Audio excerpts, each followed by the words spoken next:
Is proudly sponsored by GLASBY Pallets, offering a one-stop solution for all your pallet needs. Get in touch now on 01709 585 646 to discuss your pallet requirements. Thank you to Sonny and the team for their support of the channel. What is happening, people, and welcome back to the channel. We haven't just been recording for 3 minutes thinking we were live. That wasn't what's gone on. So if you think that's what's happened, then you're wrong. All right, you're wrong. So we definitely haven't been here since 8:30 like we were originally scheduled. Don't worry about that. We started again at 9:30. We went for 3 or 4 minutes. I introduced Gaz. Gaz did a little bit of started talking about what he was thinking about England and stuff like that. And then I was like, hang on a minute, mate. For some reason, things aren't right. Then Jamie Dumpling tries ringing me. Jamie, thank you for the nudge, mate. I am here. Yeah, we weren't live. So just a test run. It's better to get it out of the way now than when the World Cup actually starts. We are covering pretty much the entire World Cup. Certainly the ones that most UK bods will be up and awake for and interested in, to be honest. We've split up the group games. There are different ramblers covering different groups. We've already done a draw. That's already in the books in terms of it. If you can go back and watch the old videos, that you will see that we've drawn different groups for different ramblers. I've landed on England. I don't know how it happened. It was just luck of the draw. Either that or we didn't draw it and I just said I'm having it anyway. And then, so Gaz starts us off tomorrow night, actually. So in fact, without any further ado, let's bring him on. It's the man in black himself. It's Gaz Dunn. How's it going, pal? It's going well, Jimmy. Yeah, won't be Jimmy Smith EFL, would it? Won't be Jimmy Smith EFL with a bit of tech issues. It's supposed to be a new era. What's going on? What's going on, mate? Some things I tell you what, you can change wheels, can't you? But it's the same bike. So, yeah, you were just saying that you've had a busy couple of days up in Glasgow, my mate. Yeah, like I said previously that nobody else heard other than me and you. Yeah, the Army HR place for all the career management's up there, and that. So I go up every 2 to 3 months, and that's. I've been up there for a couple of days, come back. Steph's had a stressful couple of days with the girls, and that because Courtney had to have an op, so it's been busy for Steph. Is she all right? Yeah, she's just done her ACL and her meniscus really bad. Yeah, so she's had her meniscus removed, so it should be okay, hopefully. A bit of recovery, and she's going to have another operation, but it should be good. That's her playing career done then before it's even started, isn't it? So. Yeah, I know. Literally before it started. Yeah, kids balling on life. Wow. Okay, as long as she's all right, mate, that's the main thing. She's so, good, you are starting us off tomorrow with the Ramblers coverage of the World Cup, mate. So, Mexico versus South Africa. How are you feeling about it all, mate? Have you got World Cup fever yet? Not yet. I think I need to wait till the opening ceremony. It's usually the opening ceremony when it kicks in for me. Or when I'm looking at England and I'm really highly hopeful, and I'm not, to be honest with you. Well, what do you think? Because I think we've touched on it in different arenas, but what do you generally feel about the squad, the teams that he's played in these warm-up games? Because we know the lineup for tonight. I think this is much closer to a lineup that we will be starting with in competitive football against Croatia, but I think the New Zealand game were a little bit wishy-washy. There's been some controversial decisions, but what are your general thoughts on it now that the squad's been set? And are you confident that we can go far in the competition? So for me, I was happy with the squad, not fully. I think to leave the experience of Harry Maguire out, for example, just the one that comes to my mind straight away, I think it's a mistake. Burn. Yeah, Dan Burn. It's like, he is not an international footballer. I am sorry. Freaking hell. Chris Morgan should have been getting caps if he's getting caps. I'm telling you. I'm like, come on. So I don't agree with that. But you do look at our 11 tonight, and it is a strong 11. But yeah, it is.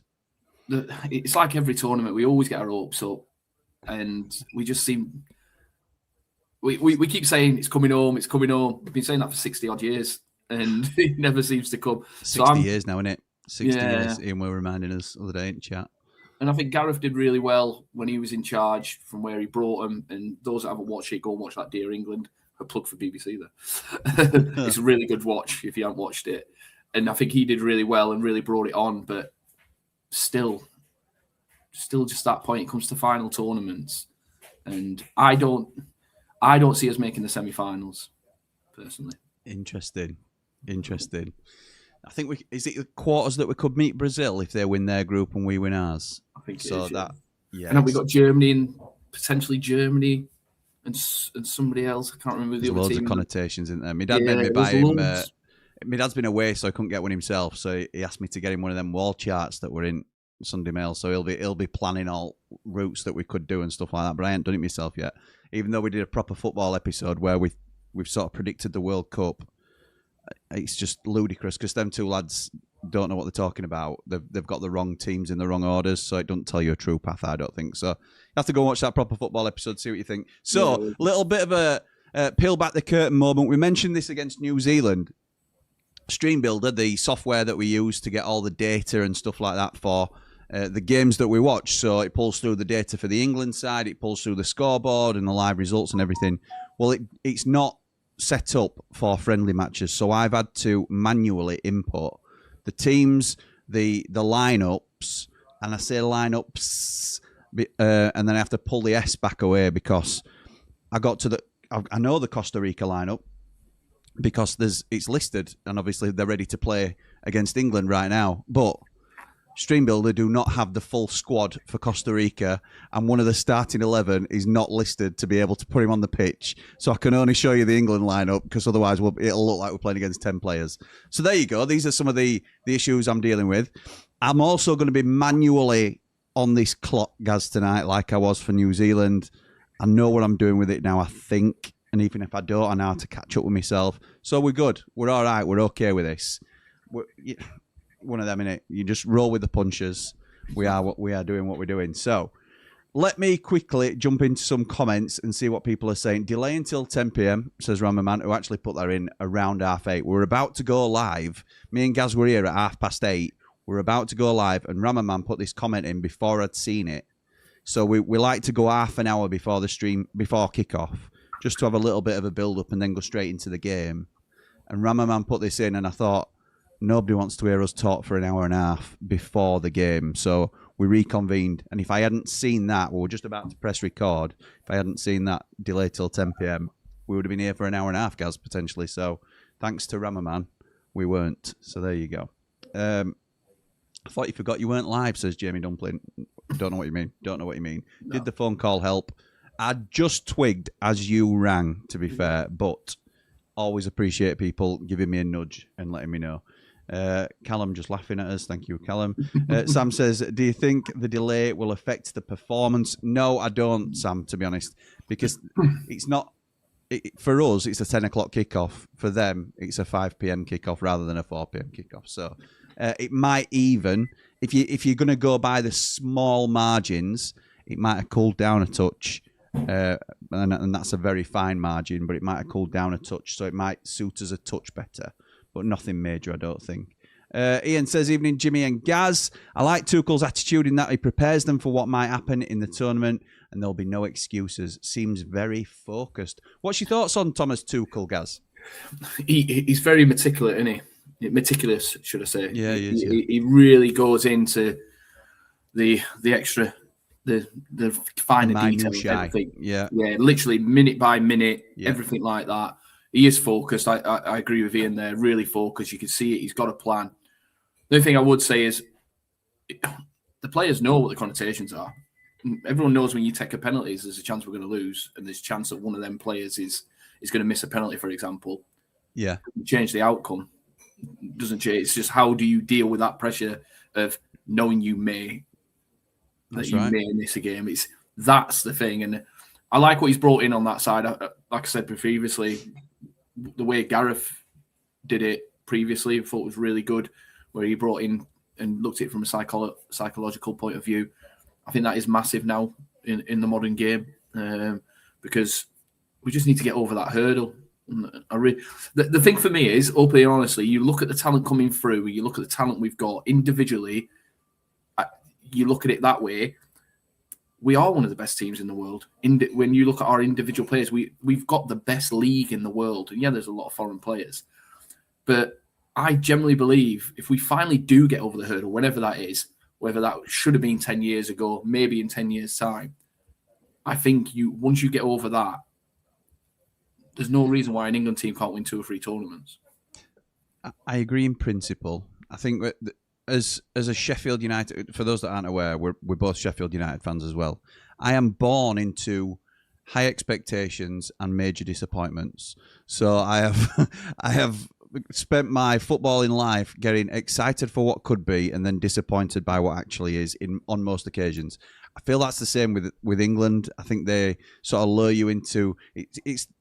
We often say it's the hope that kills you with United. I think it's the same with England, and I have to say, the closer it gets to kick-off, and that first England game in the competitive tournament, I am getting more excited. I've spoke to several people who are genuinely convinced that England could win this thing, and I think, going back to Tuchel, I think the one thing about him, he is ruthless. So he has made some cutthroat decisions here, not taking big names like Harry Maguire and bringing people like Jordan Henderson and Dan Burn, who are controversial picks, but he doesn't care. He doesn't care. It's what he thinks is best for the squad. So he's doing it without any nostalgia, without any emotion. It's a pure, like you say, it's a meticulous plan as to what he thinks he can get out of these people. There's something I do want to mention to you, though, Gaz, and that is that Bukayo Saka is rumoured to be coming into this tournament with either a niggle or a slight injury or something that's not quite there. If he has to withdraw, how do you think that affects our chances? And do you think now, just due to his performance against New Zealand, young Rio might be getting a pull into the squad at last minute? If we have to get rid of Saka, which is obviously he's one of our best players, we don't want to lose Bukayo Saka, but it might be Rio that gets called up, might it? Yeah, and from what I saw of him against New Zealand, he was probably the shining light on the whole game, in my opinion. He's not Saka, you know what I mean, and I don't think any country can replace him. But I think if he does have to leave, he's the guy to bring in. I'm hoping. What is it? Happens in every tournament, doesn't it? You go back over the years, we've always got that one player. If it ain't David Beckham, it's Wayne Rooney. Yeah, that's right. Now it's Saka. It's always somebody. I think it was it Josh Stones a few years? It probably is Josh Stones, who's always injured. But do you know what I mean? It's always somebody that comes. We get to a tournament and somebody's carrying an injury. And hopefully he's that good that it's just like when we had Beckham and Rooney with it. If we can keep him in and he can do 30 minutes at the end of the game, then to bring that on is really good.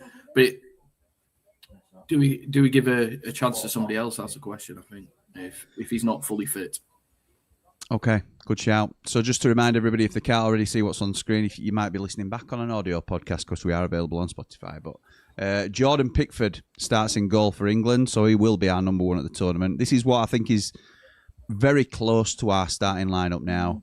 Reece James starts at right back. Ezri Konsa and John Stones are the centre-back partnership with Nico O'Reilly at left back. I do think Mark Gay starts for England, and probably alongside Konsa, although I'd like it to be John Stones, but we'll wait and see how that pans out. Elliot Anderson and Declan Rice will be our starting midfield too, all being well, I would assume. Elliot Anderson linked with a move to Man City today for over £100 million after Nottingham Forest rejected their opening bid. Absolutely crazy. Absolutely crazy. Madueke starts on the right in place of Bukayo Saka, who is obviously he's on the bench. He's Saka, but whether we see him tonight, I think I'm quite sceptical, to be honest. It'll depend on how bad his injury is or alleged injury. Anthony Gordon starts on the left. He was on the bench and came on as the part of the second half team against New Zealand, but he's starting tonight over Marcus Rashford. Jude Bellingham starts in the 10, which I'm a big fan of. I think Jude Bellingham is our start. For me, would be the starting number 10. Behind the talisman, the main boy, the arguably the best striker in the world, Harry Kane. So, yes, when you've got a goal scorer like Big Harry Kane, then you've always got a chance, haven't you, guys? Yeah, you have. Like you say, he is the best in the world, and yeah, maybe I am being a bit glass half full for the first time in a while, where empty, should I say? Because when you've got the best striker in the world, why haven't you got a chance to win a trophy and win a tournament? The only thing I'd say about Harry is I think sometimes he just goes a bit too deep. Oh, absolutely, he does. And I'm like, if you just stay up there, he gets a chance. He's putting in the back of the net. That's the thing for me.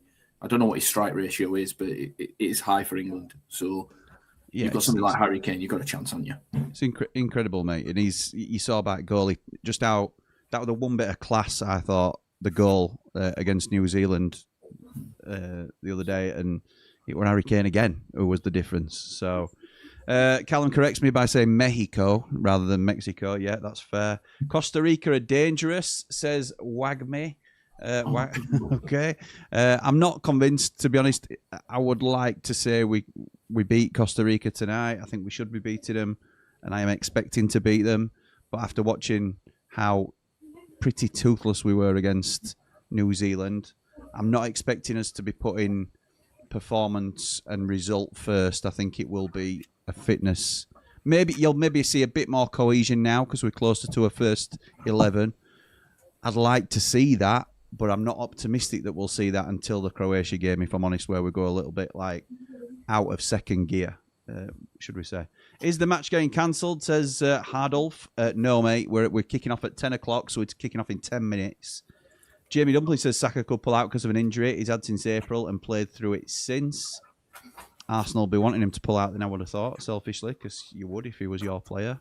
Dave Morwood says, evening, Jimmy and Gaz. Hope you're well. I've been at the beach today. Sea air has got me hoping to stay awake. Let's hope the excitement tonight will keep me awake. Like and subscribe, please. Thank you, my mate. Hope you're good.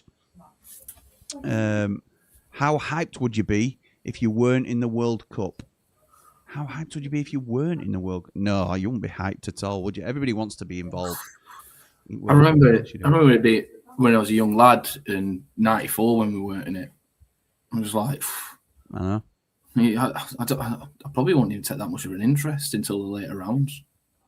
Yeah, it's not the same, is it? It's one of those where people, I think, are very quite, not that bothered about it, not that bothered. Then it happens, and you're like, yes, we're in it now. Let's go for it, and let's all get behind it. Because I'm certainly a club before country man in terms of my football fandom, but now it's full focus on England. I'm well up for this, and I'm really looking forward to it. 60 years ago, I was 56, says Ray. Don't believe you, my mate. Orlando Blade, thank you for becoming a member of the channel. Very much appreciated. Evening, lads. No falling asleep second half. Can't promise that. Ray. It's going to be a late one. He says, I bet I will. That late, Ray. Mr. Morwood will. At the game, says Orlando Blade. Let's go England 4-0. Brilliant. Love that. I was at Glasgow Airport today, right? And the amount of jocks getting on planes in full Scott, obviously flying down to Heathrow to obviously jump on a plane out to America. Honestly, I think on our flight, it was a full flight. I'd probably say there was about 20 in Scotland shirts and kilts and that all ready to go down. I love that. Well, they're not going to be there long, so they might as well enjoy it. Yeah, they need to get there early then, don't they? Score predictions, says Wag. What we're going for tonight, Gaz? I think if we don't win more than by 2 goals to 0, I'd be really disappointed. I'd be the same. I think 2-0 is probably a safe way to go. And because you've gone 2, I'll go 3-0, and then we'll all bounce into World Cup. Won't we? We've got 2, 3, and 4-0 then, because Orlando Blade went 4. Yeah, I'm good with that. Jack says it's coming home. Football's coming home. I'm not going to be singing yet, Jack. I might do later as we get a little bit more delirious. My prediction is 3-0, says Scott. Claire Balding might even get one tonight from the left wing. Jeez. Bloody hell. Hey, he plays for Barcelona. Oh, she does, yeah, she does. Phil says, hello, Jimmy and Gaz. Do you think England have a decent chance of winning this tournament? I believe we have the players to achieve this. Up the ramble. Thank you, my mate. We've just been on about that, Phil, really. We've got the players to do it. We have got the players to, and that's why logically you can see how we can go far in the tournament. It's interesting, isn't it? You don't ever want to sort of build your hopes up too high and then just get flattened. But anyway. Get them around 32 or something. Yeah, exactly. Naturally. Don't. 2-0 Blades. Sorry, England, says Ray. Yeah, we're a bit used to that, aren't we? Hey, y'all, says Eve. So ready for this. Let's go. Dawn says, evening, lads. Hope you're in for a good game tonight. Me too, Dawn. I hope we are. Can't be worse than New Zealand. Rio can't be pulled into the squad because he wasn't named in the original 55-man squad. Interesting, Ian. All right. Okay. So what's point in taking him then now? What's point in taking... I thought were it 4 lads that came with him could be pulled into the squad should we get an injury before Saturday. I thought that's what they said the other day. That don't make sense. So how many players did we take out then for these friendlies? 56? Because he's not one of the 55. That don't make sense. No, the original 55-man. The original 55-man. Is that right? No, surely not. Does he mean 35-man? It's been chopped, hasn't it? It's been chopped and chopped. Yeah, which I know that. But surely it's not 55-man, huh? It can't be. No. Can't be. Anyway, that just shows that how out of sync we are with it. What's your prediction, guys? We've gone for Gaz has gone for a 2. I've gone for a 3, pal. 3-0. We'll wait and see whether that comes true. Scott says, I don't have much expectation for this tournament. Too many players not in form. Saka, Gordon, Madueke, Bellingham, even Rice isn't quite what he was for the first half of the season, though he is knacked. I don't know. I think some of these are big game players, and they turn up on the big stage. So I'm not a huge Anthony Gordon fan, I'll be honest. But Bellingham and Rice, I'd love to think Saka can play a part. They are big players for us, and I would like to think they can turn up on the big occasion. Jack says, we need to get more from Kane. He drops way too deep sometimes, similar to what Gaz has talked about. That's right. Got to get those chances to him. The one thing I will say is we get plenty out of Harry Kane. I don't think we need to get more from Kane. I don't think Kane is the one that needs to up his performances for England to do well, Jack. That's just my opinion on it. He's the country's leading scorer, I think, of all time now. If he's not, he's very close. I may be wrong with that, but he's an absolute talisman for us, and a lot would say he's our best player. He does drop too deep, but that's always been part of his game. He likes linking play, and but he always ends up in the right place as well. So Harry Kane will be the key to any success we have in this tournament. If Harry Kane goes down in this tournament, England do not win this tournament. So that is how important he is to us. Jamie says, Phil Jones announced he's leaving Blackburn. Yes, I saw that, mate. He's been linked with Sheffield United, for those that aren't aware. Evening, boys, says Thom. Hope you're both well. This one better be more entertaining than the New Zealand snooze fest. I hope you mean the game and not the watch-along. Nearly fell asleep in the pub watching it. Yeah, I know, mate. It were poor, weren't it? It were a poor game of football. Dave Morwood says, don't worry, Gaz, I'm still awake. Adam says, evening, Jimmy and Gaz, hope you're well, and it's coming home. I just don't know when.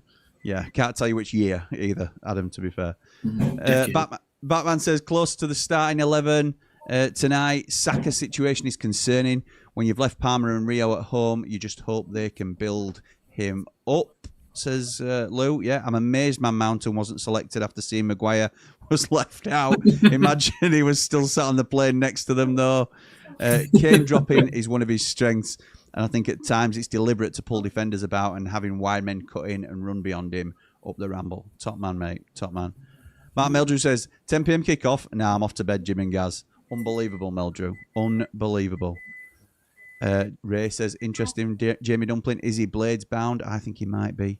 Ian says, they had to name a 55er a few months ago that had to be reduced to 30-odd and then to the actual squad. Right, okay. That is incredible. And it's a little bit farcical, really. So what if in the last few months somebody has a complete worldie and comes out of nowhere? And anyway. Jack says, I don't mean Kane needs to up his performance. I mean, as the team, we need to give him the opportunities. Okay, that's fair. That's fair, mate. Wayne says, evening, Jim. Evening, Wayne. Hope you're well, my mate. Jamie Dumpling says, Kane dropped so deep all season, but still got 66 goals. I think so. As long as the 10 and the wingers are in the box, we're covered. Jimmy, sorry to interrupt. Have you seen what England are walking out in, by the way? I didn't know we were in the 1980s shell suit era. Let's have a look. You see it? I can't because it's just a little bit away from camera now, so I'll have a little look. Honestly. Dave Morwood says it's a female ref, Gaz. Yeah, that's fine. And England wearing shell suits like back in the day, says Chris. So let's have a little look at this. It's full official. Just one on there, though, for those that can see that the other female referee on the left has got a button.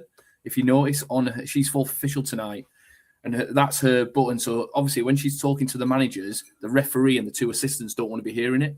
So she's on a push to talk. Got you. So sometimes when you see a fourth official get involved in a decision, there might be a slight delay because they've got to obviously press the button and then talk. Right. Just for awareness, that's what that is on her hip when they go in on her in a minute. Top man. Night, Steph. Steph's going to bed. Love you. Night, Steph. Jimmy says night. She says night back. She's working tomorrow. Yeah. She's not until 9 though. She's actually got a later start for Steph, but she was at the hospital all last night. So. Okay. So it's Costa Rican anthem playing now. I'll have a look at shell suits in a minute. Lou says, just done a World Cup predictor on another platform, lads. I had Senegal in the semi-finals. Yeah, I had Senegal as my dark horse, I think. I think that's come out on Proper Football. I might be wrong. So I'll have to wait. The Illiman effect. Yeah. Never far from our minds, is he? No. He's been linked to a big move, and Man U are interested in him. Yeah, I've heard that as well. But I think he's still got 3 years on his Everton deal. Don't want to sign a new one, though, does he? No. Sound familiar? Yes, it does, unfortunately. Yes, it does. This is a very good but a very long national anthem from Costa Rica. Game's already been delayed, so I didn't know whether they could do like a quick shortened version. Yeah. Just play the first verse like we do. I'd have thought that's what they do, but no, I think we've had the full rendition, maybe even twice over. Oh, I've moved again. Here we go. God save the king. Oh my word, what are we wearing? Told you. What is going on there? Oh no. I don't like it looks like them sweat suits. Yeah, it does, doesn't it? You know when boxers are trying to lose weight for cut. I don't like it when the players don't sing the national anthem. Me. So right, really... no, me neither. Or you don't get many Stuart Pearces now, do you? To be honest. No, you don't. Or Tony Adams. Explain this to me, Gaz. They're in red hot conditions. They've come out there in bloody rain jacket things, and they'll have a drinks break halfway through each half to make sure that they've got enough fluids because it's so hot. What is going on? I don't get it. I don't get it. I don't get it. I'm like, why don't you just walk out in your shirt? Game's gone. Game has gone. Well, they're probably on sale in FA shop or something like that, and they'll be on sale for 300 quid a pop because shirts are like 115 quid now, aren't they? So yeah, that's what it be. So they can sell them. That's what it is. Yeah, it's another selling point for the FA. I'm like, geez. Crazy. Wayne says, "I'm good. My diet's why it was delayed. My diet's why it was delayed. Okay. Do you mean? Oh, why was I'm good. My diets. Don't know what that means. Why was it delayed? It was delayed due to the weather, mate. They had storms over in America, and it flooded the pitch, and then they remarkably drained it really quickly. Did we find out whether it was 4G pitch, Gaz? No, I'll have to have a look in a minute because that's the only answer for it, really, isn't it? Otherwise, it's just going to be boggy. How is everyone watching it? It's on ITV, pal. If you want to give it a watch. Back to the 80s, says Wayne. Absolutely. We look like oven-ready chickens. Bloody hell, Chris. That's good, I love that. Nice. ITV Jack. Spaceman vibes in that top. Yeah, it was. Spaceman. I always wanted you to go. Babylon Zoo, that, I think, if I remember rightly. What happened to all the players singing at the top of their lungs? Poor, in my opinion, says Thom. Should be proud to do so. Yep. Completely agree. A lot of people telling Jack that it's on ITV. Yeah, I can't log in. You can't log in? Just your TV early, mate. No, it'll be one of these young'uns that is too cool for a TV license. England sponsored by Baker Foil. I like that one better than Scott's. Nice, Scott. Nice. Adam says 135 quid for a replica of the match day shirts. material, 90 for a standard material, but replica. Absolutely ludicrous. It's no longer the game of the common fan, is it? It's no longer the working person's game. Really poor. Really poor. My diet is going okay, says Wayne. Good to hear that, pal. Good to hear that. Keep on track as long as you can. Keep the motivation going. We're about to kick off here. Costa Rica in red are going to get us started. So let me just... Yeah, get ready for it. Make sure I'm ready to go. As Alessandro says, I also did one of those tournament predictors. Ended up with the obvious 4 in the semis: France, Brazil, and Argentina, Spain. Rob says it's a grass pitch. Kicked off. I'm watching it on my gaming computer, says Jack. We are underway, by the way, and it is now... Yeah, in fact, I'm telling you, I wish we had pitches that drained, because when I looked at that ground 2 hours ago, I'll be honest, if I was a referee, I would have been calling it off. It looked like it was going to get called. We were saying, weren't we? I think it might get called off this, and then they've done really well to get it on. Yeah. It's got a big tank under the surface that can drain away water, says Rob. Interesting. Wow. Thank you, mate. Thank you. Did not know that. No, me either. Thom says, jacket made in collaboration with designer brand PALLETS lads. Same people who made the St. George's stained glass warm-up top. There you go. That is the advertising that they were after. And they've got it on national TV and now on our channel. Jack says, I know it's not Blades-related stream, but do you know anything about Rothwell and the Rothwell and Blackburn link? No, I don't, mate. I don't know anything about it. No, I heard it in the chat, but that's the first. No, I've not heard anything I'll else. be honest, I've not even caught up on the Platts chat, to be honest with you. It's sometimes difficult to keep up with, mate. Yeah.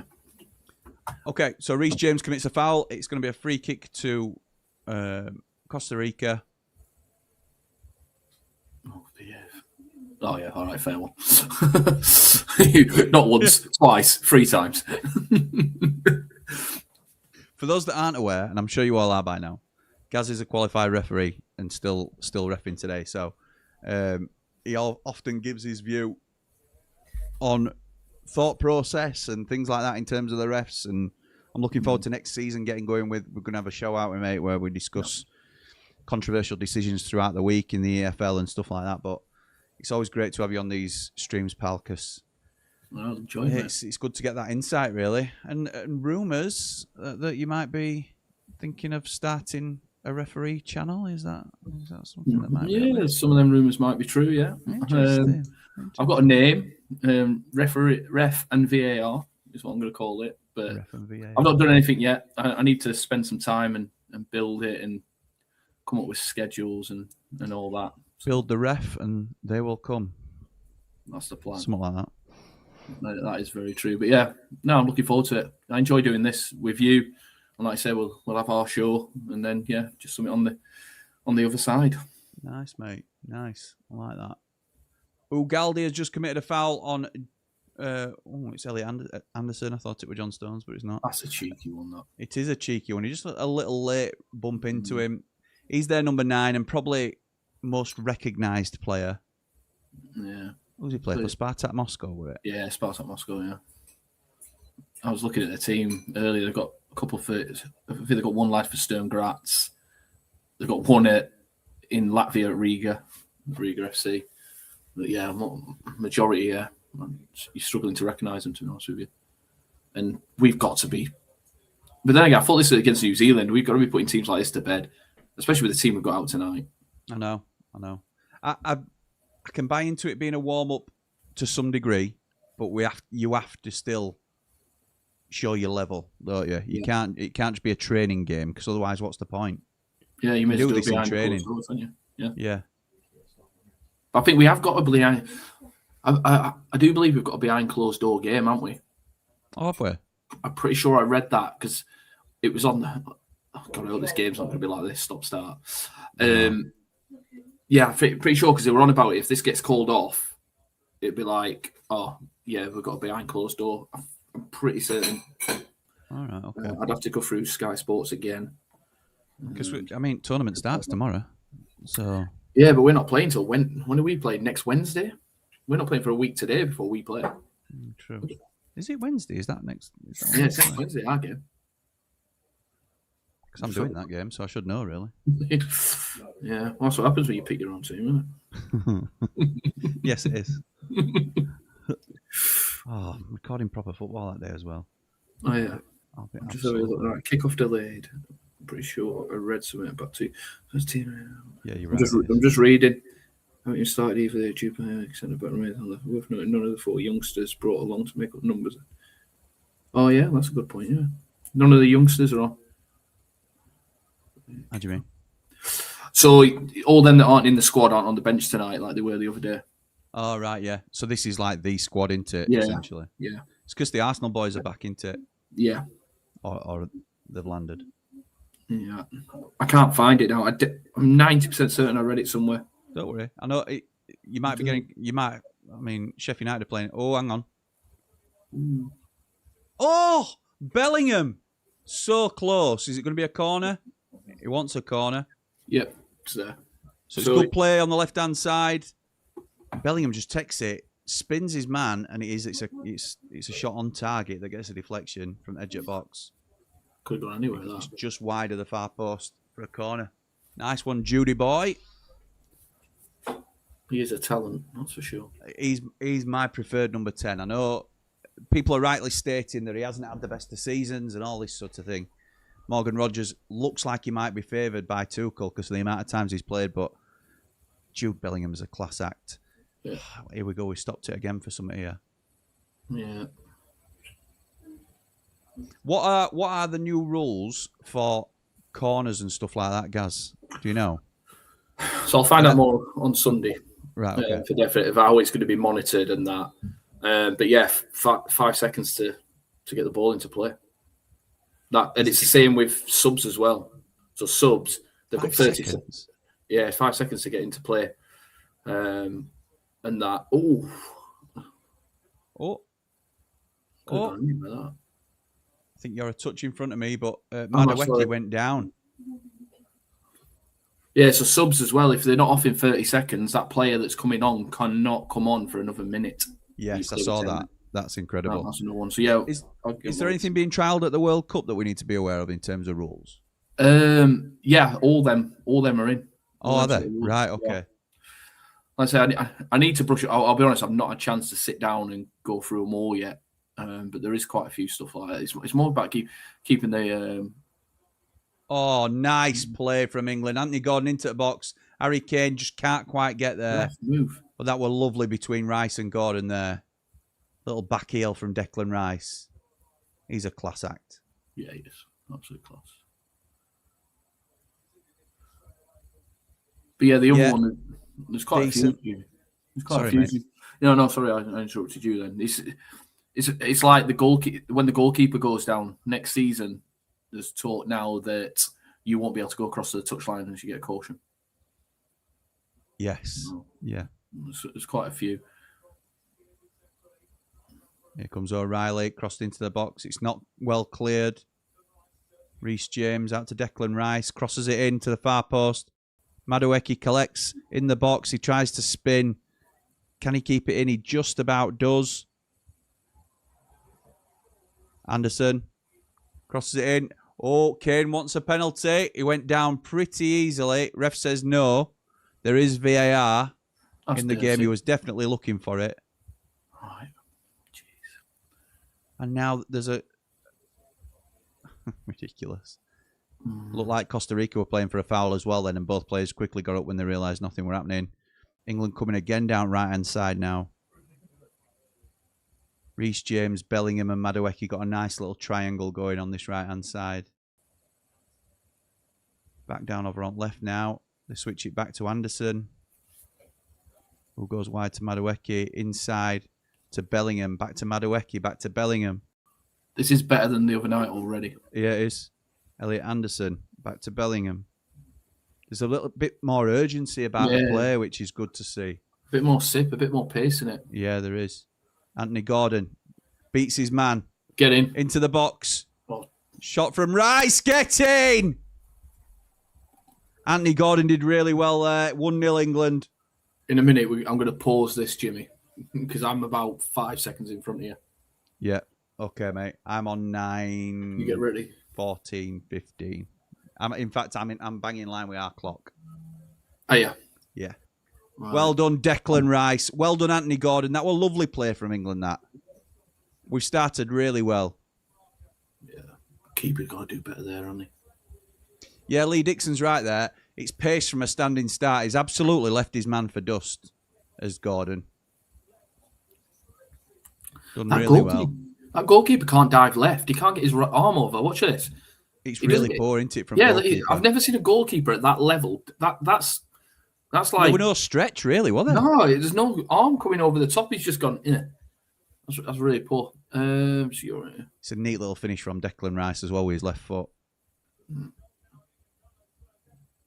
Right, let's catch up on some comments.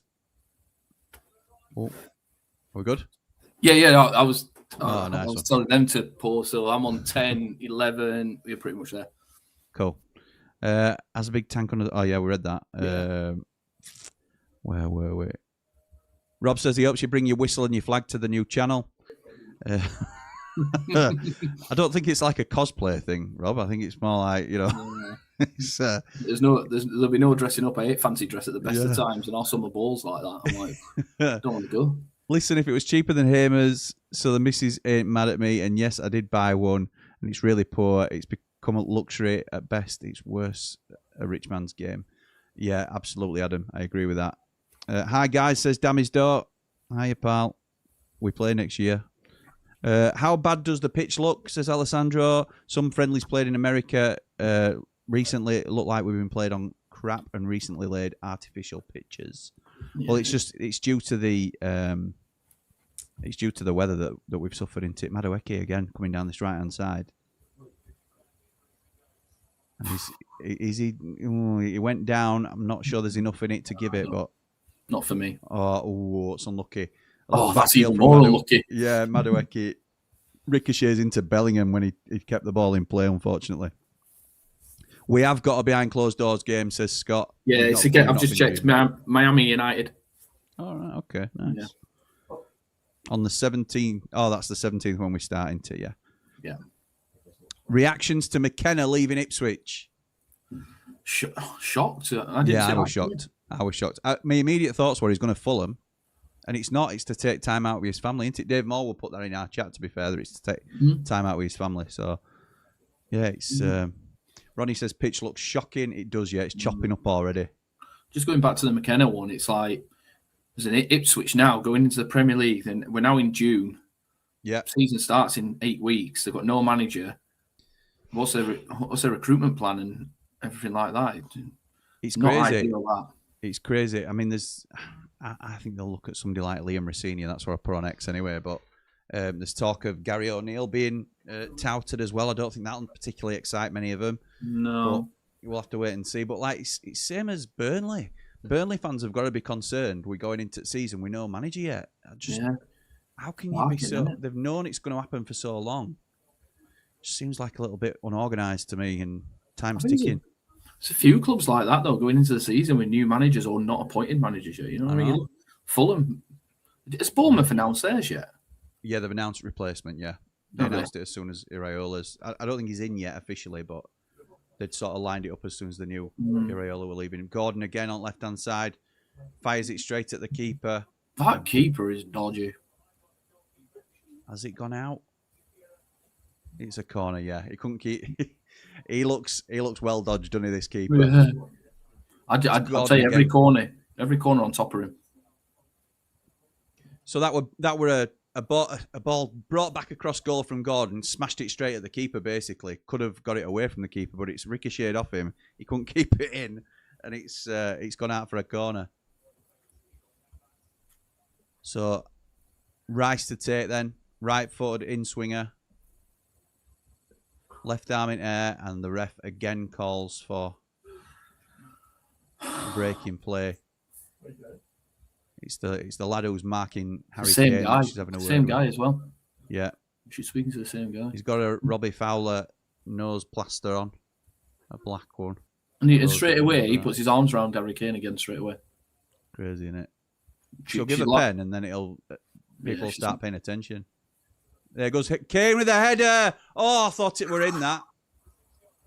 Ezri Konsa should have put that in. Yeah. So Kane headed it back across goal, towards goal, to be fair. And Konsa had an opportunity. It looked like, we'll see a replay in a minute.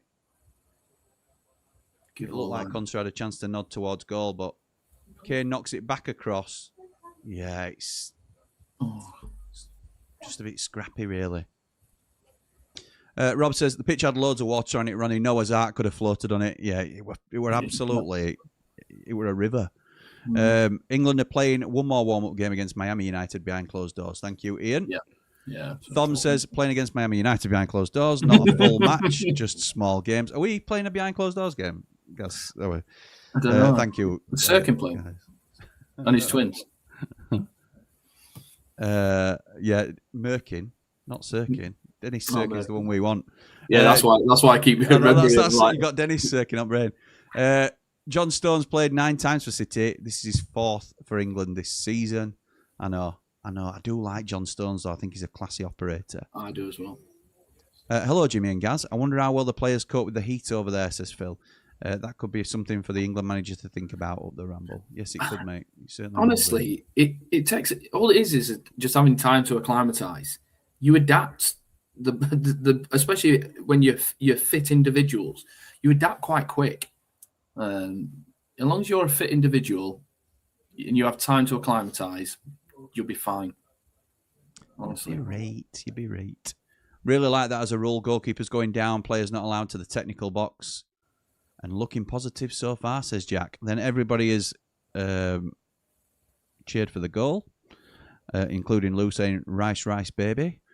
2 deflections on the way into the goal, says Wayne. Cue the Ant and Deck jokes combining for a goal. It's Neville to Campbell. Campbell to Rio. Yes, it was. They were a really good team goal, that. Pacey wingers are a nightmare to deal with. Come on, England. Absolutely right. Would like one for Sheffield United, please. Yes, McKenna please. protecting his stock. Gets a decent Prem job in 6 to 12 months. Gets relegated again and he won't get that chance. It's a really sly move from Kieran McKenna. Clever move, I think. Ipswich still get the compensation as well, no matter what job he takes next. So that'll be interesting. Perhaps McKenna is leaving because a higher grade, European grade manager is heading to Ipswich. Speculating. No, I think exactly as Lou's called it there. I think he's protecting his reputation. I think he thinks he's going to have a difficult season at Ipswich, and if he gets relegated again, his stock suffers. So he's having time out after 5 years and finishing on a promotion. I'd hope he wouldn't do that. I really would. I don't think he will. I don't think he'll jump straight into another job. I don't think he'll work again. Maybe in 2026. I think he'll come back after in New Year. Well, they said a year, hasn't he? Otherwise, has he said a year out? If he goes into another job within a year, it's just get 7 million. Wow. Okay. That's what I read. So I just thought that's not a sly deal, just to make sure you don't get relegated. It's not on your CV. He's been relegated before from there, so I don't. I know, but his reputation suffered because of it. When he first came up, he were linked with jobs like Brighton. Then when they went down, nobody were really linked with him. And then they've come up again, and he's again linked with Fulham. And I don't know. That's maybe the cynic in me that's saying that, but I think there is merit to it. I think it's something like half of the managers in the Prem are going into their first transfer window with their club. It's crazy, that, isn't it? Crazy. Here's Madueke on the right-hand side, cuts in on his left. Both forwards that we've got are the opposite foot, by the way. So Madueke on the right is a left footer. Gordon on the left is a right footer. So it's interesting because we always talk about wanting to have that option of going round the outside. But players at this level are good enough to do that anyway. Yeah, I was just about to say, Gordon's done that, 3 or 4 times? He has, yeah. Thom says, how many times do they warn the same player on corners before they just book them and give a pen? It's subjective. The point is, it's got to be an offence first. That's the thing. You can't just book somebody just because they're having a bit of a grapple in the box before it's even taken. The ball's not in play. Can't give a foul if the ball's not in play.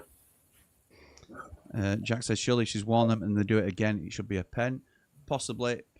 I think that's, again, goes down to the referee's discretion, doesn't it, in terms of how strict they want to be in applying the rules of the game. She has been quite, not whistle happy, but she's any sort of She set a standard. She is, yeah. That's a better way to say it. Yeah, and so actually, you do that as a referee because you say that's the people always complain about inconsistency. So find your bar of what you're content with in the game that you're doing, and then just keep to that. It's when people always complain about inconsistency, but inconsistency is a natural thing that'll happen anyway because tempo of the game, etc., etc. It does make a difference. Okay. England free kick then. Declan Rice to take on the left-hand side. Crosses it into the box. It's well claimed by the keeper who can catch a ball. Steve says, one. I know, yeah. Biggest surprise is Southampton not sacking their cheater of a manager. I hope that not a single opposing manager shakes his hand at the end of every match. That's a good point that I'd not even thought of, whether he'll get accepted by his fellow managers in the league, who he's definitely spied on. I'm not having that he's just done it 3 times all season. So, no one has come out and said, what did he say? I didn't know we're allowed to do that. So you've done it every game then? Yeah. There's tables at pitch side apparently. Very civilized. Not seen that yet. I'll have a look. Oh yeah. Yeah, there are, yeah. It's like Sunday League. Costa Rica keeper looks dodgy as hell, says Wayne. Yeah, Madueke looking good here, says Thom. Agree. What's with the picnic tables in the corners? I need to have a look at this. I've not spotted this yet. You could see it on wide shot there. Bald and Brilliant Lee says, what's with the picnic tables by the corner flags with the Americans cramming pizza down their necks? They're not helping smash the stereotype. Excluding own goals, each of England's last 10 goals in all competitions have been scored by either Harry Kane or an Arsenal player. So Kane's got 5, Ezzy's got 2, Saka, White and Rice. Interesting. Nice. Oh, caution. She cautioned for you. I missed that. I was too busy looking for tables. Round the outside. Yeah, absolutely. Who sings that? 2 trailer park girls go around the outside. M&M. 20 minutes of this game shows everything we are missing. Pacey wingers, it's on my wish list. Jack Means for Sheffield United. Oh, obviously England have got him. You give me a heart attack there. I'm like, this is perfect. I know. I'm just watching this. It's another free kick to England. You know what? I actually think that caution's a bit harsh. So she's cautioned that. She couldn't have cautioned that for a stopping the promising attack because there's a defender right in front of him when he gets fouled here. I'm just watching it back on the replay. Yeah, it's another free kick for England. Declan Rice. Kane. Oh. Corner. So, well, they're saying it's a save by the goalkeeper. It looked like Kane had nodded it just wide, but it's on target and the keeper saves it by the looks. It's a good save. It is a good save. And he can stretch. He must have just been warming up earlier, Gaz. Yeah, must have been. Because he was very poor early doors. And last couple, he's done okay. Sort of redeemed himself a little bit. Declan Rice coming over for this corner. So he's obviously our set piece boy. But Madueke took the first one from that side. Yeah, now it's old Declan. Outswinger then from the right-hand side this time. I'll tell you what, Harry Maguire would be all right from this spot. Yeah. Oh, yeah. Where's he? At home on the sofa. And again, the ref is pulling Harry Kane and his marker towards her.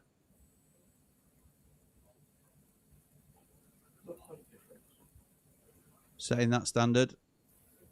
It'll be a penalty before long, and then they'll all stop doing it.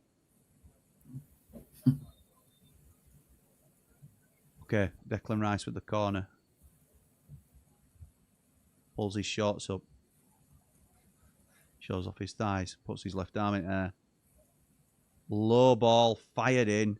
It's cleared by Costa Rica. Thom says, just to take it to the extreme, Gaz, it's a case of grappling.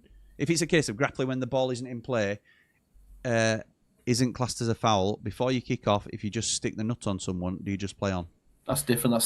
That's violent conduct. It's totally different.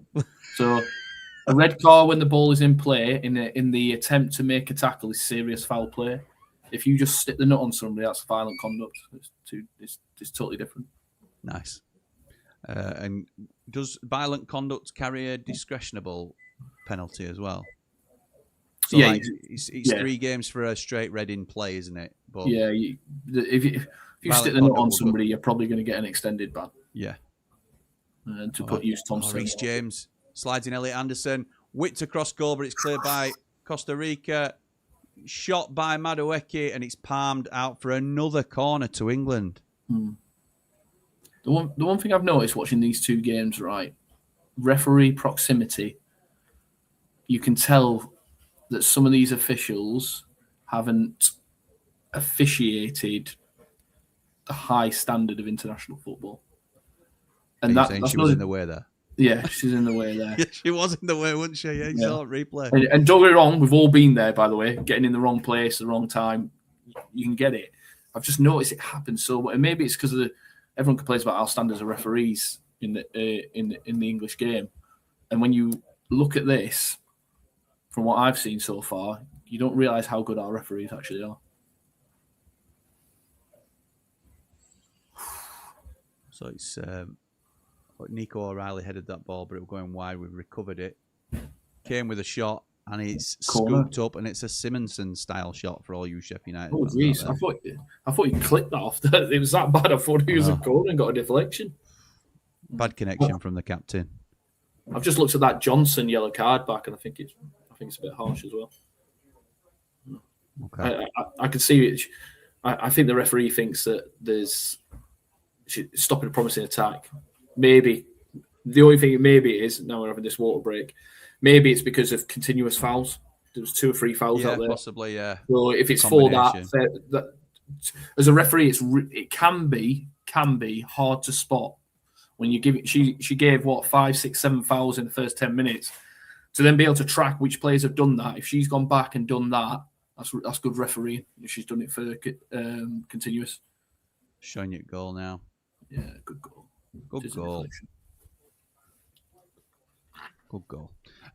Ian says, can you just go up and kick an opponent without any sanction if the ball isn't yet in play? No, he's just clarified that, Ian. Yeah. Stop being facetious. Adam says, are you guys watching on normal TV because you're about 20 seconds in front of me? Got that free kick ruined. Sorry, mate. Yes, we might be. You might have to pause us if we're in front of you because we're watching on ITV. Gaz has had to pause his. He was 2 or 3 seconds in front of me. And now we're about level. We are exactly on the time that it says on your screen. Oh, it's an 8 p.m. kickoff tomorrow. Sorry, I was bending around there. Oh, I thought it was a 6 o'clock kickoff. I thought I've got to get out of work quick. Nope. Oh. Got a bit of time, mate. Yeah, it means I've got to work more though. Jamie says Adam Davis is better than this keeper, and he plays in the Portuguese First Division. Adam Davis, don't be using Adam Davis as a barometer, Jamie. It's disrespectful. I've already got my spying glass ready for next season, Steve. Rob says, Lee, got any facts about the Costa Rican right back? Lee and his facts, honestly. Lee will be back on your screens on Sunday. In fact, we'll probably try and squeeze a transfer tracker in somewhere, but he'll definitely be back on your screens on Sunday for the watch-along of the Netherlands, and I can't remember who they're playing. It might be Japan. We need to get a grip of this. Sorry, Jimmy. A grip of what? Go on. No, go on. No, go on. What do you need to get a grip of, mate? These benches are doing my nut. as a referee, players are not allowed to leave the field of play, and coaches are not allowed on the field of play. That's what we use. You don't let any coach on, and you don't let any player come off. Yeah, but it's a drinks break. Yeah, it doesn't matter. I know it don't. I know. I'm with you, mate. I'm with you. Like, and people are probably thinking, you're being a bit a stickler kind of thing, but they're the rules, though, aren't they? They're the laws. Yeah, set the standards. I'm really liking what I'm seeing, says Jack. Yes, me too. Yeah. It's much, much better from England. Agreed. We should sign this keeper, says Ramaman. You're 20 seconds in front of me too, says Scott. I've got it on ITV, Council Telly, and I've just delayed Jim by 20 seconds. So I'm 20 seconds behind the comments. Don't worry, I'm a lot more than that, usually. So Paul says, Calgary calling Jimmy, Leeds fan, usually catch you with Connor. England look a ton better. This is good. Nice one. So Paul from Calgary, who's a Leeds fan, is now watching a Sheffield United fan watching England game. Love that. Absolutely love that, Paul. Welcome, my mate. You're more than welcome, as always. A really nice city, by the way, Calgary. I've heard it's brilliant. Brilliant. And we used to love going there. So we used to be about 3.5 hours as a Canadian base. That's where we used to exercise all the time. So we used to go to in Alberta. We used to go to Calgary and Edmonton. Nice. It was about a 45-minute drive to Medicine Hat. That was the closest town. That's where we all used to go on the lash. Right. Oh, nice. When we used to go across there. But Calgary's beautiful. Spot on, mate. Calgary Stampede quality. Would love to go to Canada. Would love to go. Never been. It's kicking off on the sidelines with all these drinks, says Raman. Yeah, that's a Meldrism. I like it. He'll love that. He will love that. Hang on. I think there's a Malcolm McLaren. Is that Malcolm McLaren? Yes, you are correct. Malcolm. Don't know what that is. Malcolm McLaren. What is this? Water break sponsored by H2O. Yeah, absolutely, Dave. Absolutely. Jack says the question for England is, can we do this against the top teams? And I've got a good feeling about this World Cup. Jack, it doesn't take a lot to pull you in, does it, pal? I love that. I love that Jack's so invested in everything we do, like up or down, or, you know, he rides that wave of emotion. Probably feels every bit of it, to be fair. It's now a free kick to Costa Rica, I think. It's corner, isn't it? It's corner, yeah. It's not. Yeah, I chanced it then. Paul Pickford, what do you call it? That's really poor. They play it short, but backwards. He fizzes it back to his man, who can't control it, and he spun himself around. Really, really poor. Oh, nice. That's unlucky. That's a foul.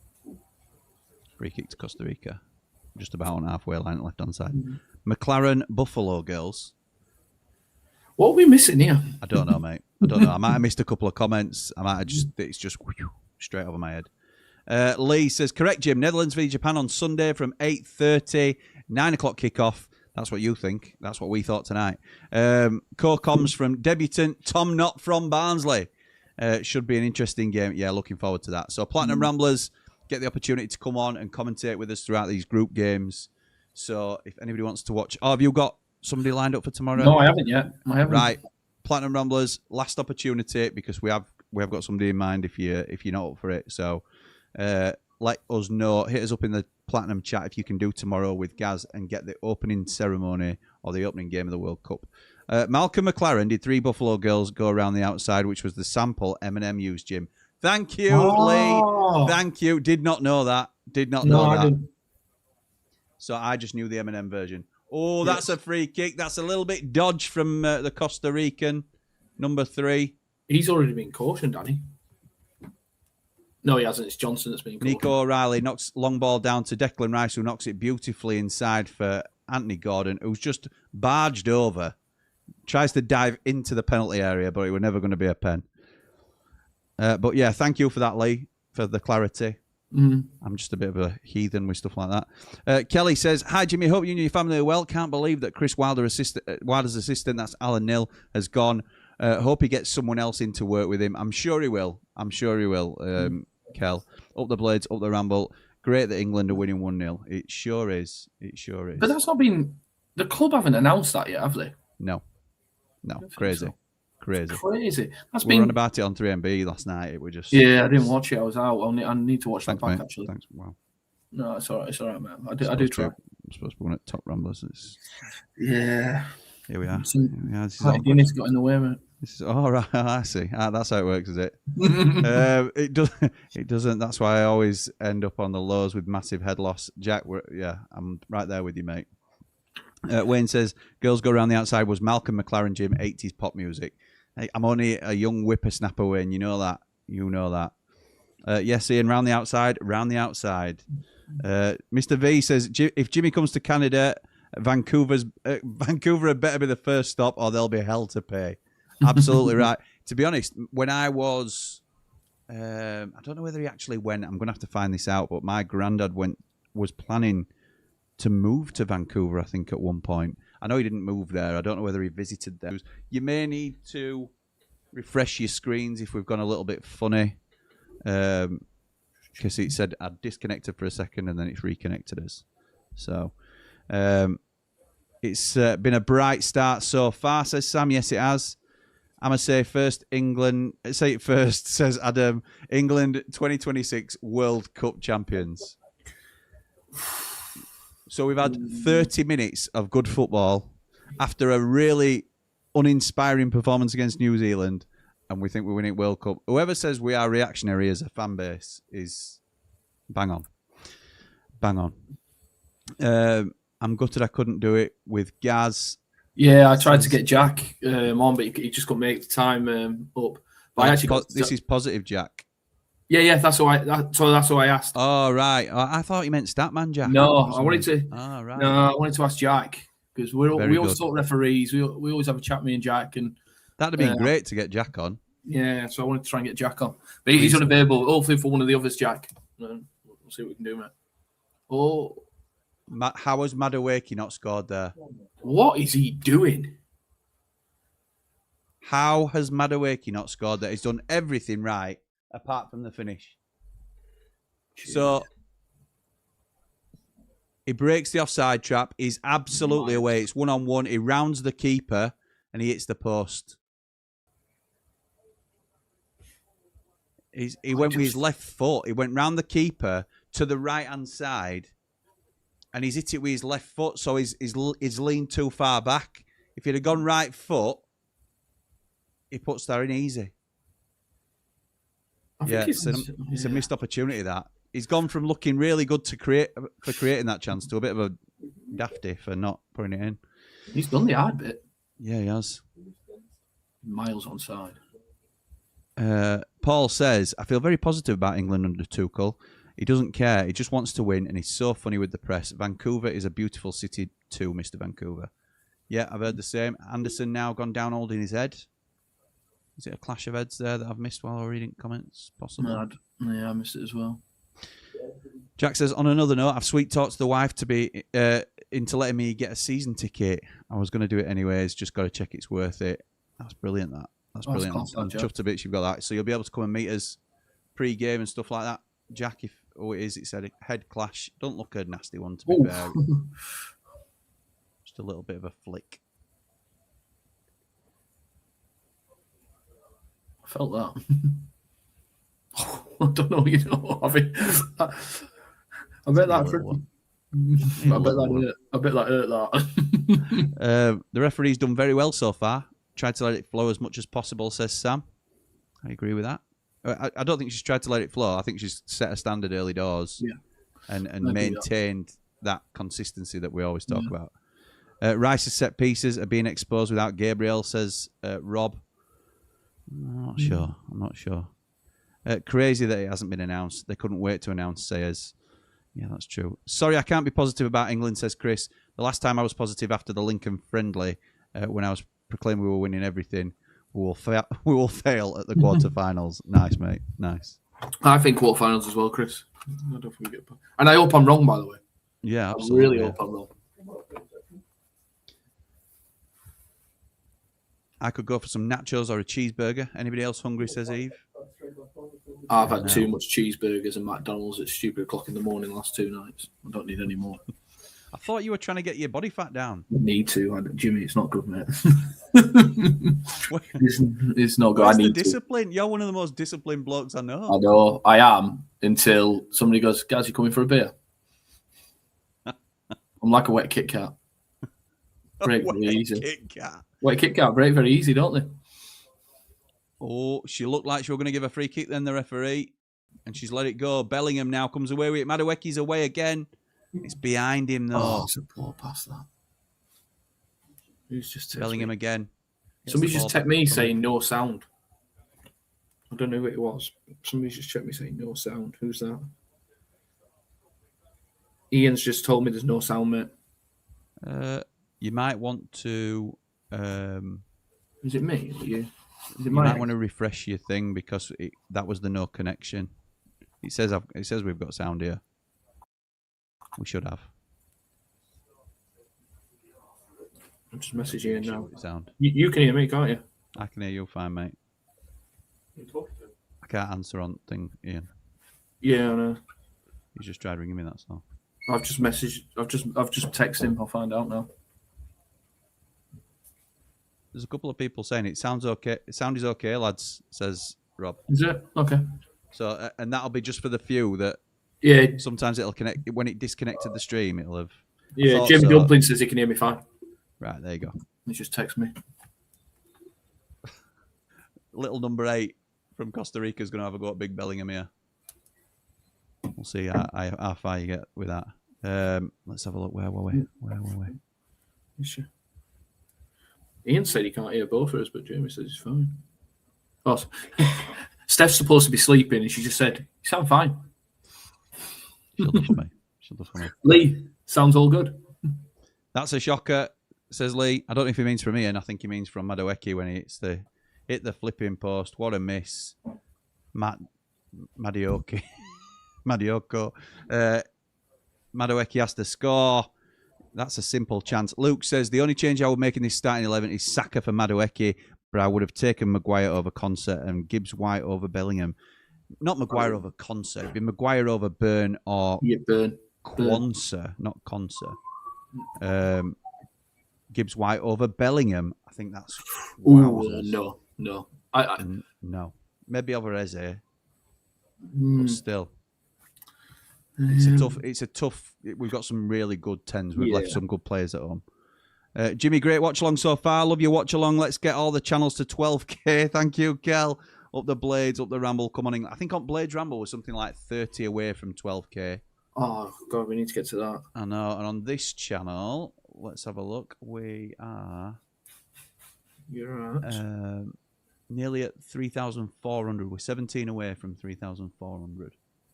So that's going really well. Thank you, everybody, for your support. Russ says, evening, boys, from Strasbourg. Enjoying the stream and the game so far. Up the Blades, up the Ramble. Russ. Globetrotter, Russ Bradbury now. You won't have seen him since he's had his ears lowered, will you? It's taken years off him. You know he had his Gareth Ainsworth haircut? Yeah. No, I've not seen one of these. Has he? Yeah. Looks really well. Looks really well. Pro footballers who can't use both feet. I know, Ramaman. I know. Only an Arsenal player can do that. We'll miss the start of the World Cup. Got a darts match. We're top of the Thursday League. Well, best of luck with that, pal. Yeah, good luck, mate. We did it in 66, next 2026, and I'll back United to win next season, England to win the World Cup. Let's go, ole, ole, says Adam. I'll tell you now, I will run 2 marathons in a week if Sheffield United win the Championship and England win the freaking World Cup. That's how much that's happening. Me too, mate. I'll do it on my hands.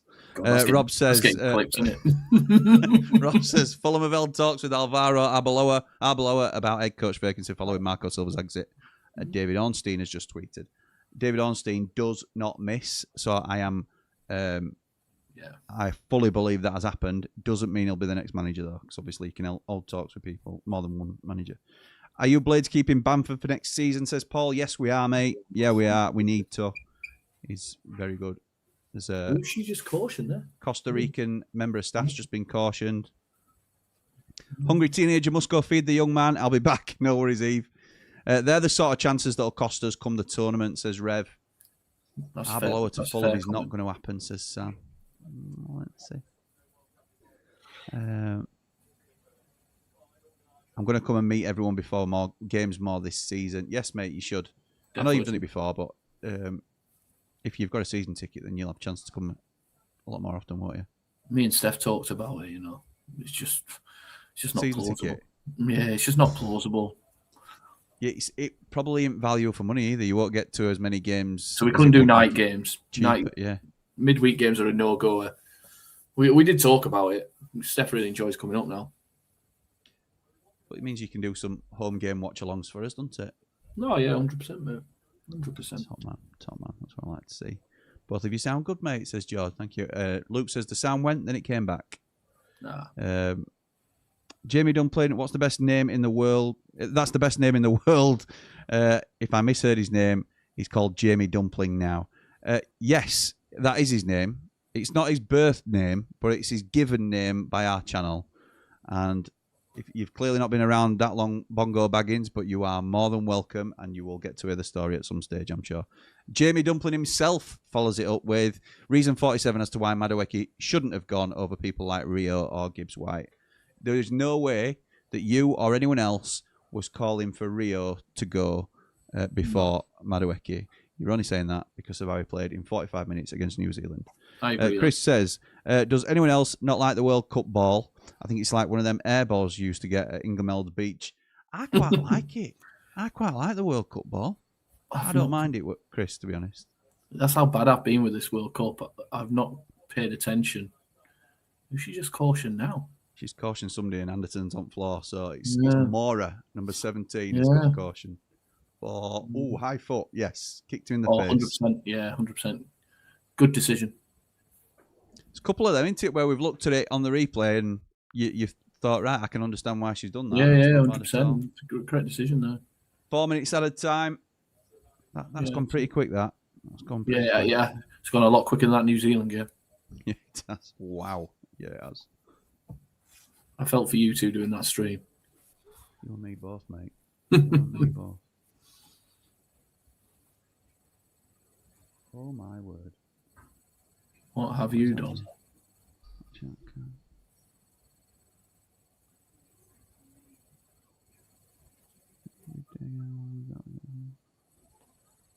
It's going to be fun doing that Mexico, South Africa tomorrow, to be honest with you, because I don't know many of their players. I need to do some research during my lunch hour or something tomorrow, because it's going to be difficult. Yeah. Oh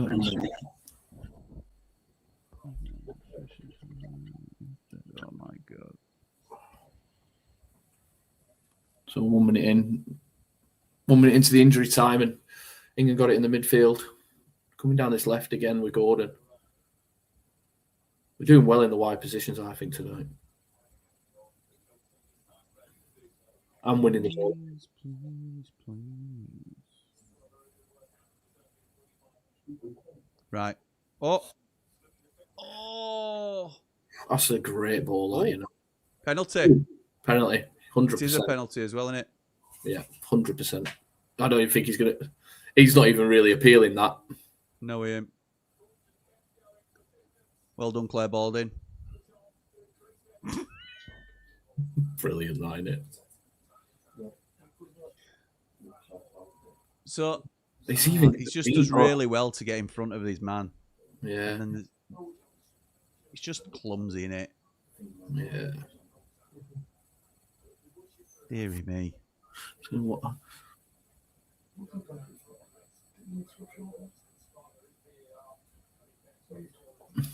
There is VAR, but VAR's not getting involved with that. It's contact. 100%. Yeah. They're not going to re-referee the game.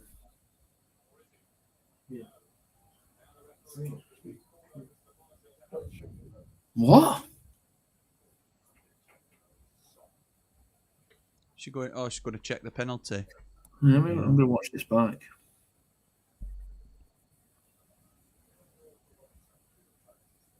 Oh, you know what? I might get back in my box here, you know. That's not a pen. It looked a pen, but it's not. It did, yeah. Arms are linked. Yeah, there's no contact on the lower body. You know what?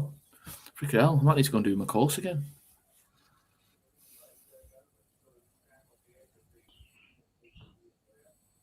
She'll look at she'll overturn this 100%, and correctly so as well. No pen. Yeah. Interesting. He didn't appeal though, defender, did he either? Not really, no. Wow. Okay. So it's still 1-0 England. There's no contact. You know what? He's done well not to get a caution there. What, dive? Yeah, because if they don't think there's any contact, which there isn't, because he goes down like there's a lower body contact. He doesn't go down for like a shove in the back or something like that, just the way he goes down. And here's me sat here going, they ain't getting involved in that. Get back at your box, girls. So we've had the 4 minutes, but we're now going to obviously have a couple more at least, I would have thought. Yeah. Just because of that penalty debacle. No, she's called it. She's called it. It's half time. That's interesting.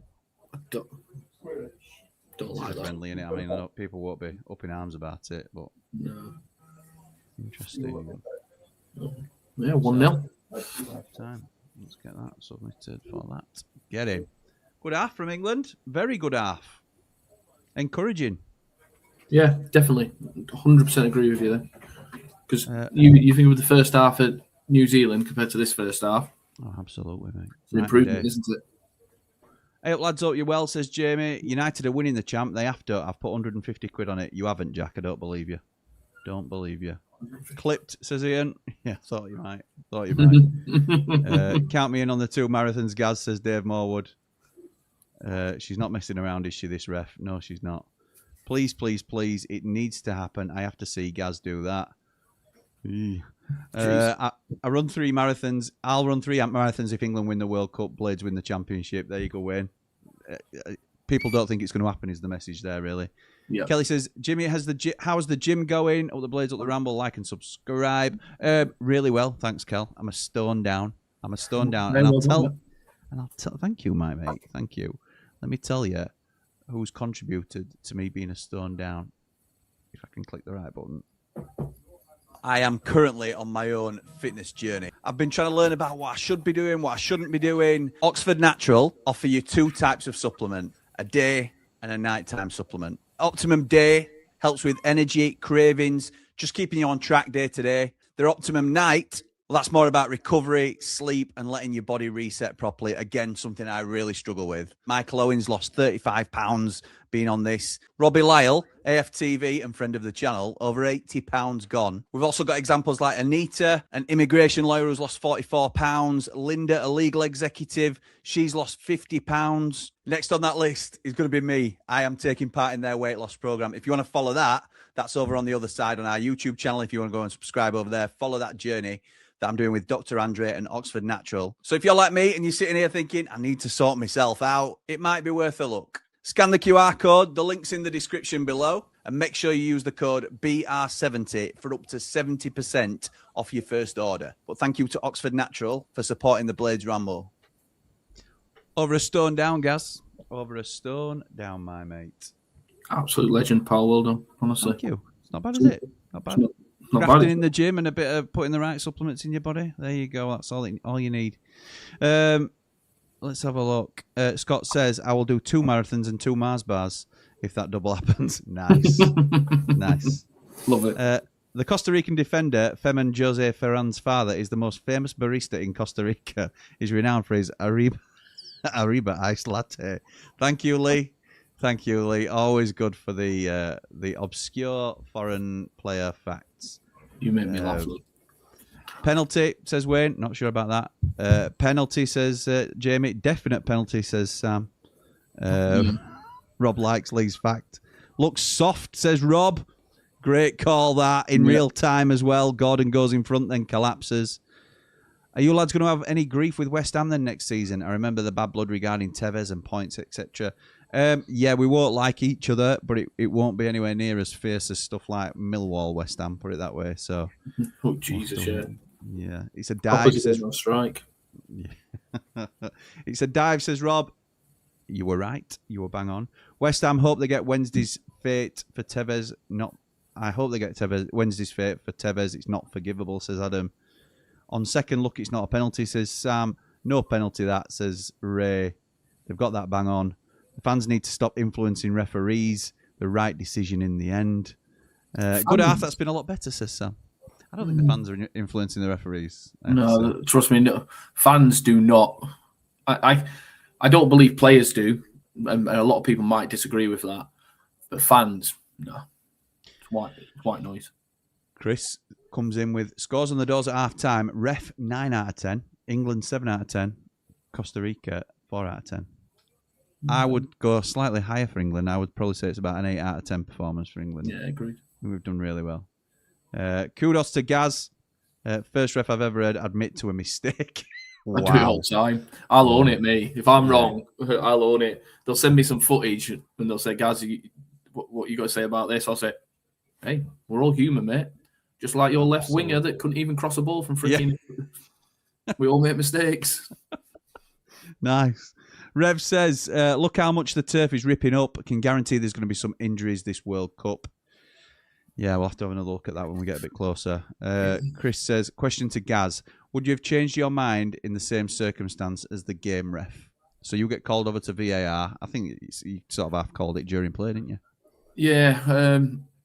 Yeah, 100%. If I'm wrong, I'm wrong. I've got no dramas. And I think I've told the story on here before about I knew what I wanted to give.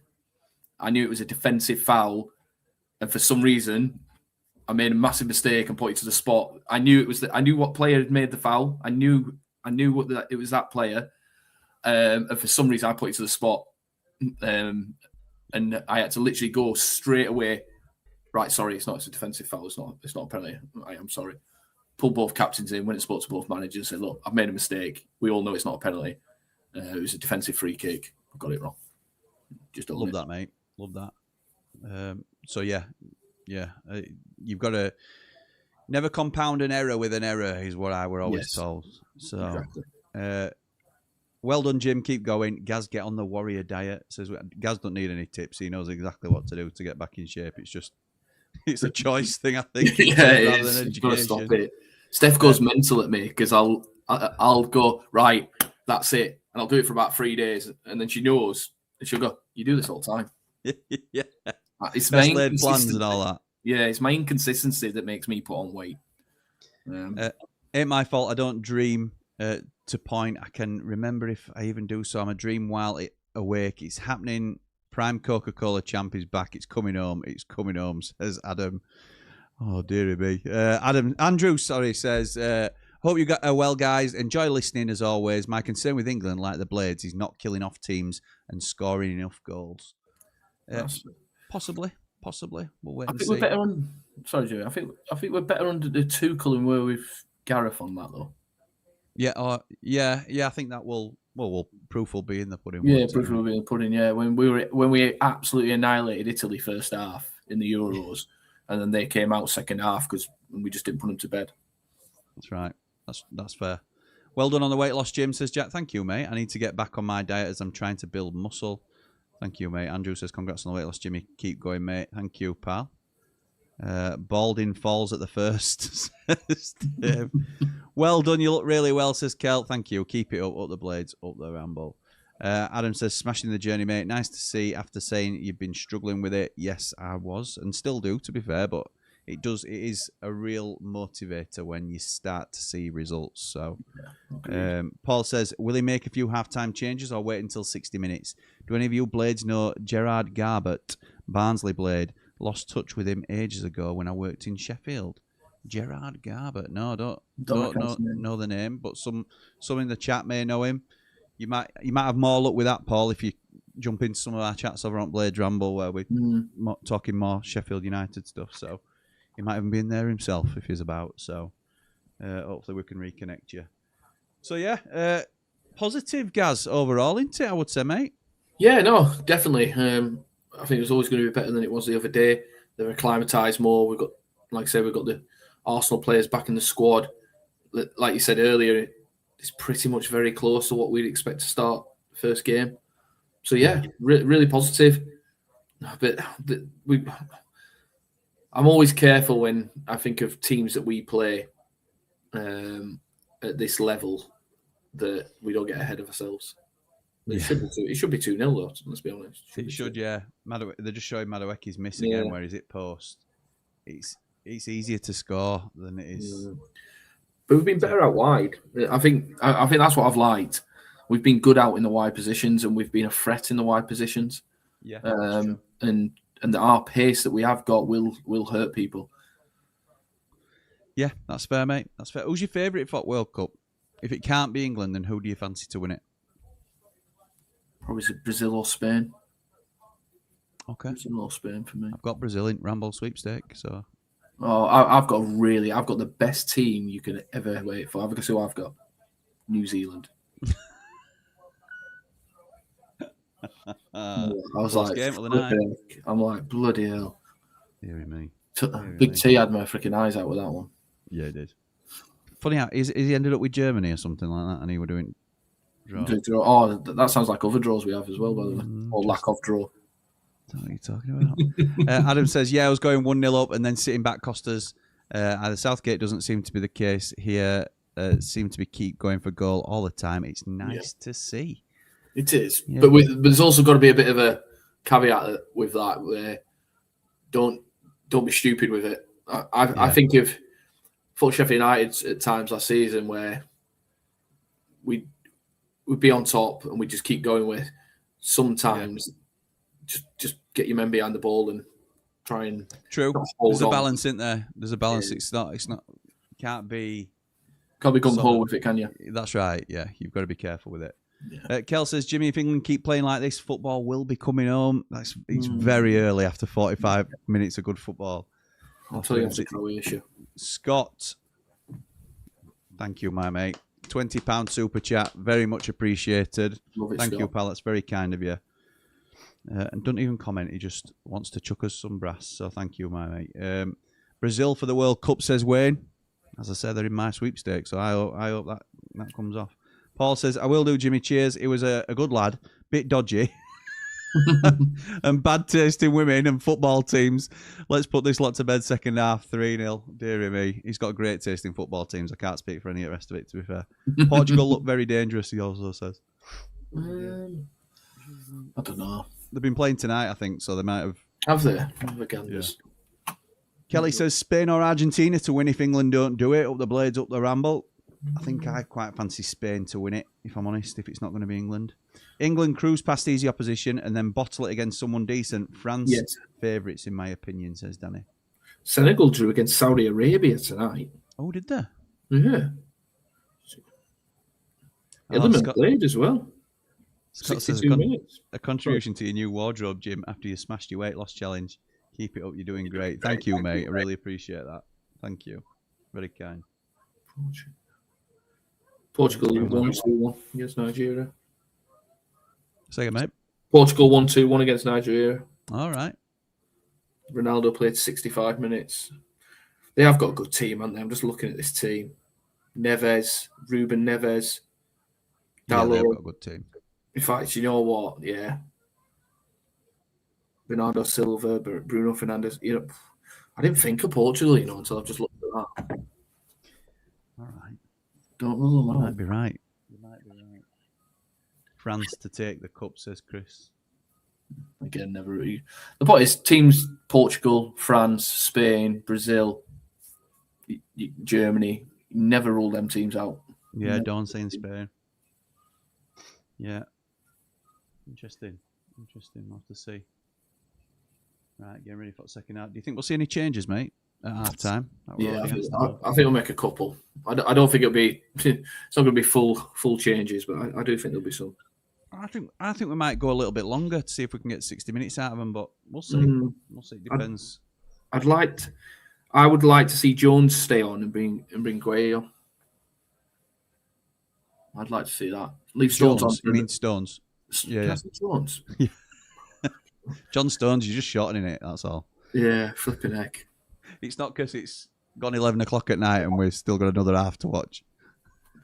It's only 2300 as well, yeah. It's like, oh, geez, no, don't do that. New updates are available. Install now. Absolutely not. Absolutely not. Do not do that. Don't press a button. Danny says, love our Skillyman and die. Hope Senegal have a good tournament. I think they will. I'll put them down for dark horses. I had Norway down, but then I was told I can't have Norway because people know all about Norway now. So Senegal I've gone with. Adam says, yeah, I agree, but be precise and on target. Don't waste the opportunities by thinking there'll be more of them. Be clinical, but it seems to be what we're aiming for. Yeah. And then Big T comes in with a, nah then lads. Loving this late night football. Think I'm the only person looking forward to the 2 a.m. games. I think you might be, Big T. You'd be on your own, Big T. I'm telling you that because I'm doing a live stream at 0200. I'm telling you. Ian says yes, Tony. You are. Ian will still be there. Yeah, gatekeeper and all that. I put money on Haiti to beat the Sweaties today at 4-1. Dear me. Oh, jeez. Haiti. Mine didn't Haiti beat New Zealand something like 4-0? Oh, jeez. You're making my good result against them. You're making my Yeah, my sweepstakes doing really well if a freaking 80 are beating them 4-0. I think so. It's hard to keep up. How much do you credit the Oxford supplements with your weight loss versus hard graft in the gym and diet? I'm considering giving them a go, but more for energy levels during the day, says Andrew. I would strongly recommend. I have definitely felt more energy since using the supplements. But because I was already grafting in the gym, I can't say that it's all down to one or the other. I think it's a combination, and the only way I'll properly find out is by dropping one of them. If I'd stop going at gym and carry on with supplements, I'll know. If I stop taking supplements and carry on with gym, I'll know. But while I'm getting results, I'm just going to keep going with the winning formula that is taking the supplements and going to the gym and working hard, because it's working, and I'm sort of buzzing off the motivation that I'm getting from it working. And I thought I'd feel more tired than I do. But maybe that's the supplements that's keeping me going. So, because I'm not eating as much, so I'd have expected an energy drop, but I haven't had that. So that I think you can probably attest to the supplements. But again, I wouldn't want to. I'm not on a commission deal. I don't have to push these out or anything like that. It's a straight up advertising space. So I don't, there's no hard sell from me. But I can only tell you that I think they're working for me, because the evidence is there to show that it's working for me. So it's all about combined. It's all about everything being balanced. There's no miracle cure for losing weight, and there is. There's a job you can have, but that has impacts in other areas if you go on to that, and there's all side effects on that. But just normal hard work, big one's consistency, and that's coming from the person that's not. Consistency is so key. Everyone drops off when they do their weight losses and things like that. And that's just 9 times out of 10 is at the point where they're about to see the effect. I know. And you never do something that's not sustainable, because that's when you drop off. Well, this is the thing, like you said a minute ago, like you have 3 days where you say, right, I'm on it. And you'll probably eat salad and, run every day and all this sort of thing. Well, I'm not going to do that every day in my life. So I've tried to make small changes that I know I could potentially keep going with. So I've not massively changed my diet, but I've been more aware of what I'm eating, and I've tried to eat smaller portions and stuff like that. So that's what's working for me, just little changes along the way that are sustainable. I'm off to, in fact, I've just arranged today to go and see the Oxford Natural people, and do a bit of filming down there as well, just to document for the other side where I'm tracking my weight loss journey. So I'll get some more information on it there and put something out, and hopefully that'll help people decide whether it's something they want to take part in or not. So no, it's good. It's really good. I'm proud of you, mate. You've done really well to lose the stone. Pal. It's not easy, that, pal. I know that. My one as well is I've got a wife that's a feeder.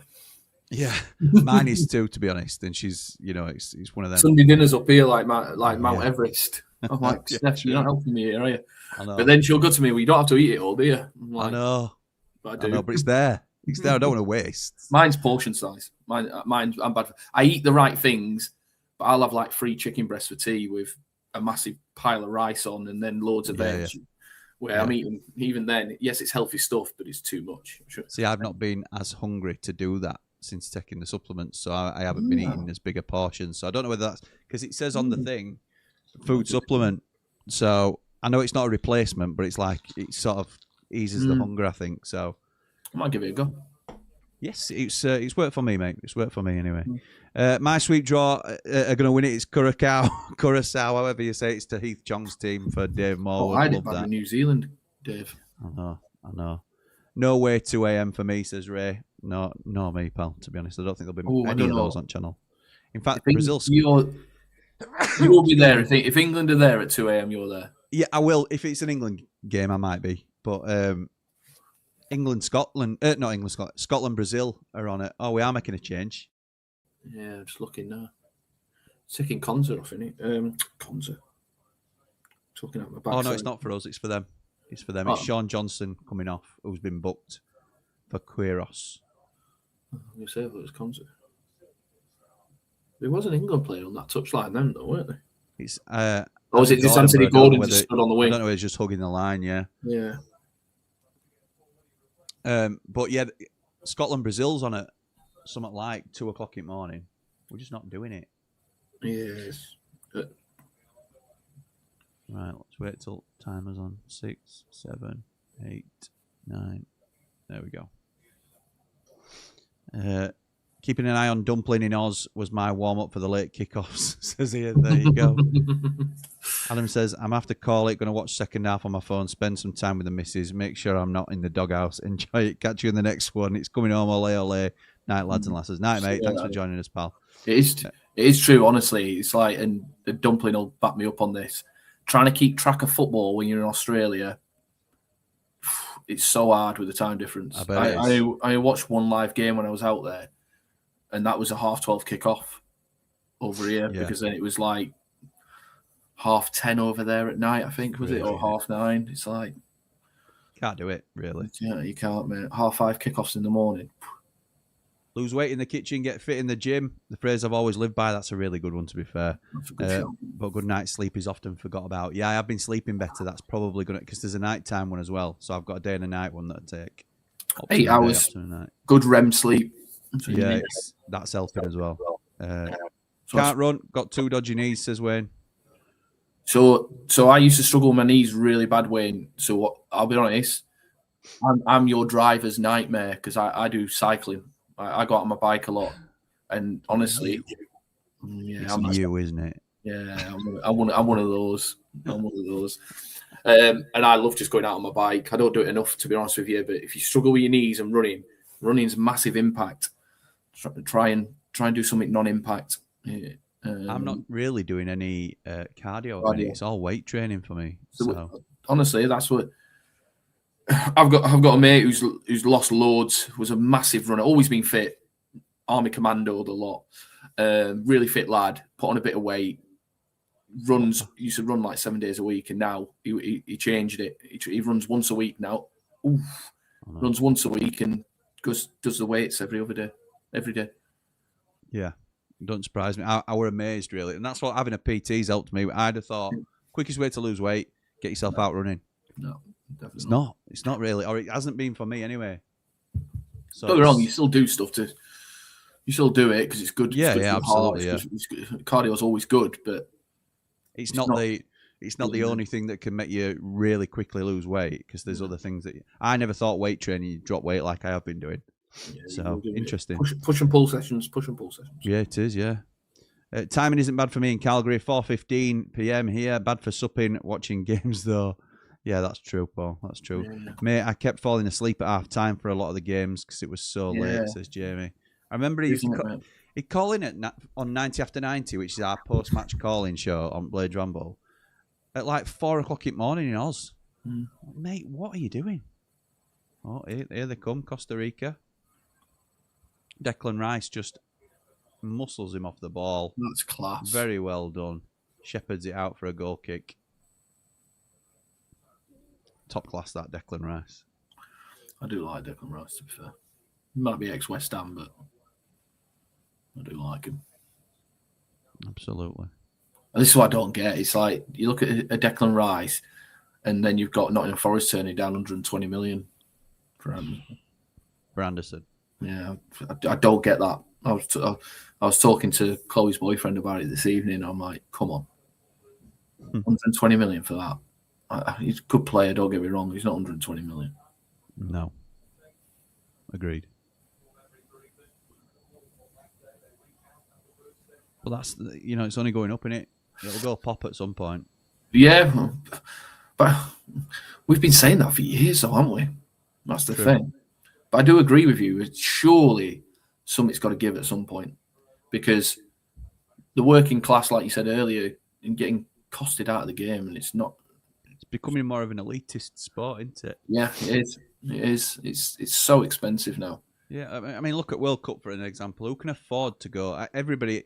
I know so many people that would have loved to go to this tournament, and it's not necessarily getting to America itself is very expensive, but talking $2-3 grand for a match ticket. Crazy. Me and Steph looked at it, and it was tens of thousands. It was like, I ain't doing that. It's crazy. It is.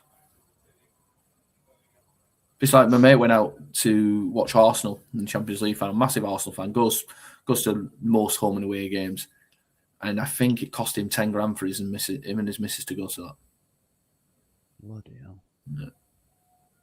I mean, he weren't in the most expensive seats either. Scott says, I do half and half, 40 minutes weights and then 40 minutes bike or cross trainer. Don't do running. There you go. Fair, It's always good to have a mix as well.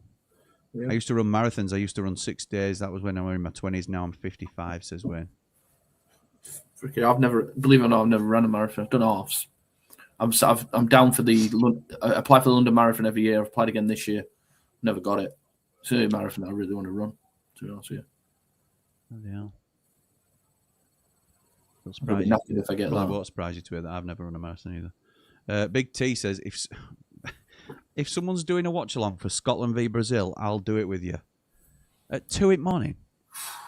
That's Mountains Group, isn't it? Midweeker. Mate, I'm pretty sure it's Mountain, isn't it? It is Mountain. He's not doing it. He's a teacher. He can't do a Wednesday night game or whenever it is at 2 o'clock in the morning. No, I can't. So he was buzzing when he got the group, and then he realised kick-off times. So he was good. He was good about that game, weren't he? I know. He really wanted to do it. Your only chance, T, with that is somebody like Jamie Dumpling picking up because he's already said he wants to do something later. Yeah, but how many people are you going to get watching that? Let's be honest. I know. It's a big game. But it is. But I don't know if it's England. You'll get watchers. You'll get people watching it. But corner comes in, nodded back across. Oh, that's so poor. Yeah, it is. Here come Costa Rica, and England recover the ball well. We have been good at that, to be fair. Yeah, we have. It's been stronger, haven't we? Inflation has been growing at 5% compound for like 20 years. It's only going up, says Wag. You're not wrong, mate. You're not wrong. Danny says, thing is, I can't believe there's actually people paying to go. If people are stupid enough to pay, they'll keep fleecing us, but the prices are disgusting. They are, but it's not. It's people with money that are doing it, Dan. Yeah. That's the problem. Yeah. You know, how many corporate tickets are being gifted this World Cup? There'll be thousands. Yeah. And you think, you know, you could knock all corporate tickets on head, half the admission price, and you get full stadiums. It'd be a lot more accessible for regular football fans, I would say. Pirro is available for 10 million if you Blades fancy pairing him with Bamford. Guaranteed goals, but weak and slow. We ain't got 10 million quid, pal. So yeah, not for me. No, not for me either. You worried Phillips might go to Hull, by the way? I'm not worried. Worried's probably the wrong word. I know what you mean. Do I think there's a chance? Yeah. No, I don't think. I think he'll come to United. Do you? Yeah, and I can see it. I can see it as a move. I can see it as a move. But so you think, right, chance to prove yourself a season in the Premier League or chance to prove yourself as a season in the Championship? What are you doing? Yeah. And it's a local club as well. If this was Middlesbrough or Southampton, for example, I don't think I'd be feeling it as much. He's been seen playing golf and to it Hull players. I've seen that. That's where the rumours are coming from. So we'll see. I'd be surprised. I still think there's a strong chance he's a Sheffield United player next season. And if not, some people will be happy about it because they think it's probably I agree. Money's better spent elsewhere, and he's not that available, or he hasn't been that available. But splits the fan base, doesn't it? It does, yeah. We're playing well, but it does concern me that we look a bit toothless against these low block teams. That's always been an England problem. Scotland, Brazil is an 11 p.m. kickoff, I think. I think the 2 a.m. one is Haiti this Sunday. Oh, that might be a bit better, but still, it's a late one. Need to sharpen up on our finishing, says Ray. Any sign of Wilder in the stands, says Andrew. No, not yet. It's a yellow card. It's going to be a yellow card for Robbie Fowler, the lad with the nose plaster.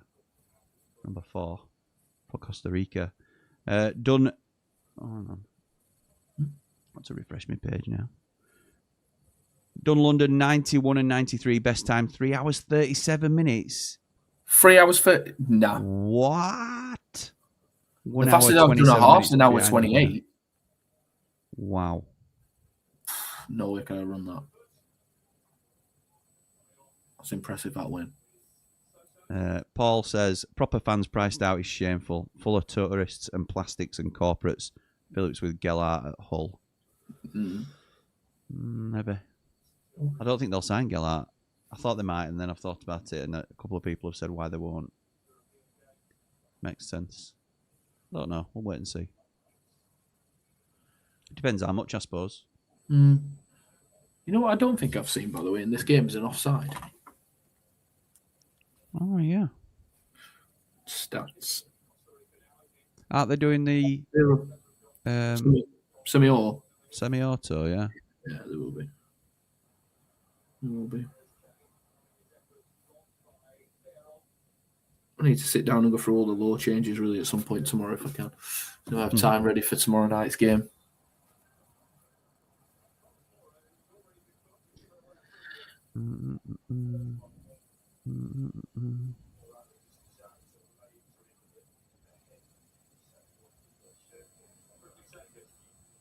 Oh, see that they were showing a replay when England actually won a free kick, and then they didn't get back from the replay by the time we take it. So we've missed what's happened with free kick. Excuse me. Thank you. Bulldog clip nose is a bit rough and ready. Rob says, earliest World Cup memory. Good question. That's a great question. Mine would be the Brazil-Italy final in '94, I think, where Baggio smashed it over at bar in penalty shootout. I think that's what happened.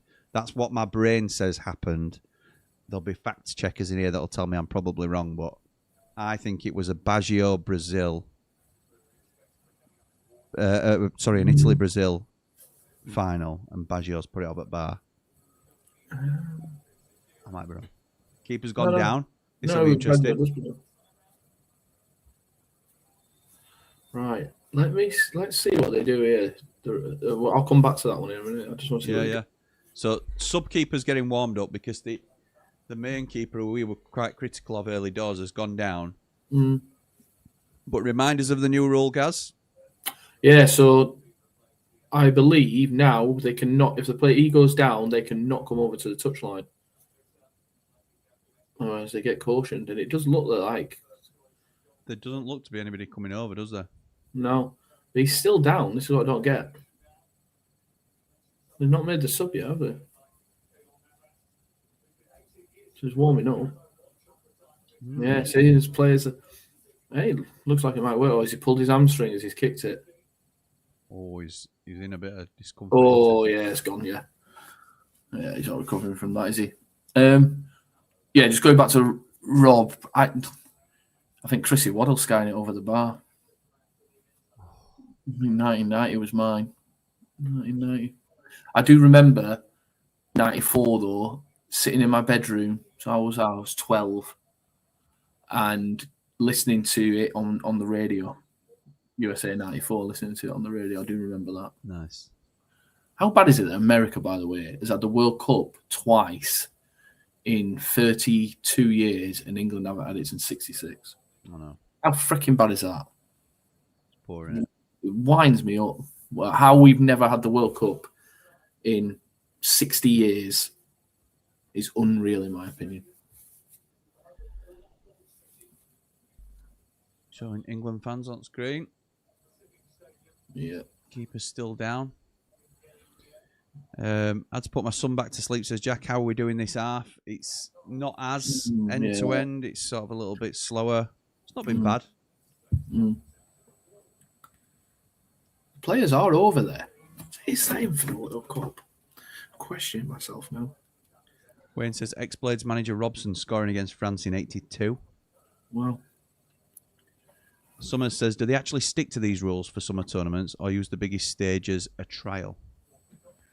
So all the law changes have come in for the World Cup. So we don't bring them until the 1st of July in England. 1st of July for us. But yeah, they're in.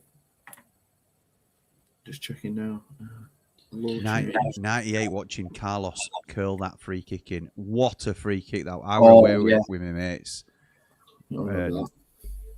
If anybody has not seen that Roberto Carlos free kick against France, you have to see. It's one of the most unbelievable in fact, the most unbelievable free kick I've seen. He hits it with the outside of his left foot. He's almost straight on facing the goal. He hits it with outside of his left foot. It goes as if it's heading towards corner flag, then bends right round the wall and in. Unbelievable free kick. I do remember. If kids, treat yourself. Roberto Carlos versus France in France 98. Unbelievable. Great shout, that, Rob. 98, watching Bex curl that free kick in. Oh, you meant Bex. Rather than Carlos. Oh, the Roberto Carlos one for me. Was it France 98 that he did that? Yeah, I think it was. I think it was. Which one's he on about? What was the Bex? Sorry, I was reading law things. Bex was 2002, weren't it? Is he on it? He meant Bex. Yeah, which one? Would it Greece to get to the World Cup? Greece to get to the World Cup. Was it the Colombia one in 98? Maybe. He scored the one against Colombia, didn't he? Mexico had 2 World Cups as well, says Wayne. Gerd Muller scoring the winner in 74 against Holland, says Scott. Dave Morwood says, I'll be watching Brazil v Scotland in my new Brazil shirt. Yes, Jimmy. Yes, the Baggio penalty miss was 94 and R9 was in the Brazil squad but didn't get on. He was 18. Oh, probably the best striker I've ever seen, R9. BBC says 60 minutes, 6 England changes. Cool. So I've just found out about the tactical thing, actually. The tactical goalkeeper going down. It's not a thing. They can't do anything about it. He's just getting subbed off now, his keeper. Yeah, so Kalina's turned around and told all the coaches, this is according to BBC, by the way, coaches of the 48 World Cup teams that players will be stopped from going over to technical area. Just how officials will be able to enforce it is open to question too, as they will not be able to show yellow cards for it or take any action. More VAR. Check the corner is correct. So, yeah, corners, by the way, for VAR now. I believe, and I don't know if this is 100%, I believe that is not coming in the Premier League next season, by the way. Right, okay. That's what I've been told so far. I'll double check it and get back to us before the season starts. So 62 minutes on the clock. Bukayo Saka's on. Jed Spence is on. Reece James is off. Harry Kane's off. We'll get all changes to you. Yeah. Because there's a lot happening. Mark Gay coming on. Morgan Rogers has come on for Harry Kane. John Stones is coming off for Mark Gay. No, number 9. Is Stones still on? Did you say? Stones has come off for Mark Gay. So it's Gay and Conser. I didn't want Gay and Conser. That tells me it's not going to be a Stones Gay back two, is it? Agreed. That's the one I wanted, I thought. So Stones off, Gay on. James off. Spence on. Rice off. Eze on. So does that mean Bellingham drops back into midfield probably? Yeah. Because Kane off, Rogers on. Pickford off. Henderson on. Love that. Do you know? What's Hendo in? And Madueke is off and Saka's on. So that were the 6 changes that BBC said. Yeah, that Paul was saying. Earliest World Cup memory was 78 Argentina with the ticker tape celebrations. And yeah, Rob says the one against Colombia. Yeah. 78 Argentina, says Paul, prelude to 82 Falklands. Yeah. Ben says, not sure if it was 98. France beat Brazil 3-0 in the final, if I remember right. Yeah, they did. Oh, I don't know if it was 3-0, but they definitely beat Brazil. I remember that. Because the opening game of that tournament was Scotland-Brazil. Because it was like Petit, Vieira, Lizarazu, Zidane. Unbelievable side. Yeah. Henry. Mandela effect on the Carlos free kick. It was in 97 against France. Right, okay. Thank you, Rob. Thank you. Unbelievable, that. Technique on that was unreal, wasn't it? Yeah. I remember a cracking free kick scored against Scotland in a World Cup. I think it was for Cuba. Mexico 70 for me, says Dawn. I was 10 years old.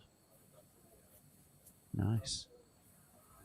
Looked like Kane had a cut on his face, says Wayne. Didn't see that, to be honest. Roberto Carlos was against France. It was a tournament held before the World Cup. Oh, he even won it.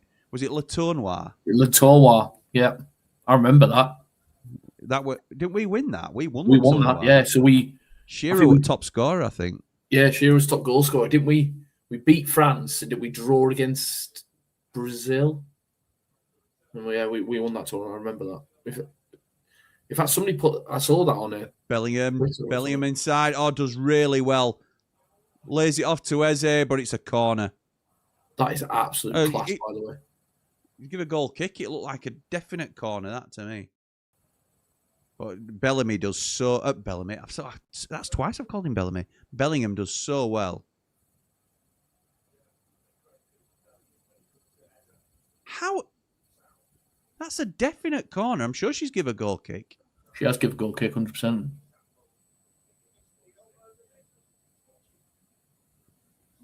So, right, so... It's got to have been overturned, surely. So that tells me that the VAR will look at this. Potential penalty check. Oh, she pointed to the spot. She didn't give a goal kick. She's given a penalty. Right. It looked like she gave a goal kick. Let's have a look at He's gone like this, hasn't he, really? He's sort of raised his arm to block it. He knows what he's doing. I'm just watching this back now. This is a penalty. Anthony Gordon stepping up to take this. That's 100% a penalty. His arm moves out. Great decision by the referee. Oh, because you watch on a delay as well, don't you, on a second screen? Yeah, so I have it on a delay here and then have it on. A legend. Absolute legend. It was 97, says Dave Morwood. Anthony Gordon, come on then, lad. This is going to be for 2-0.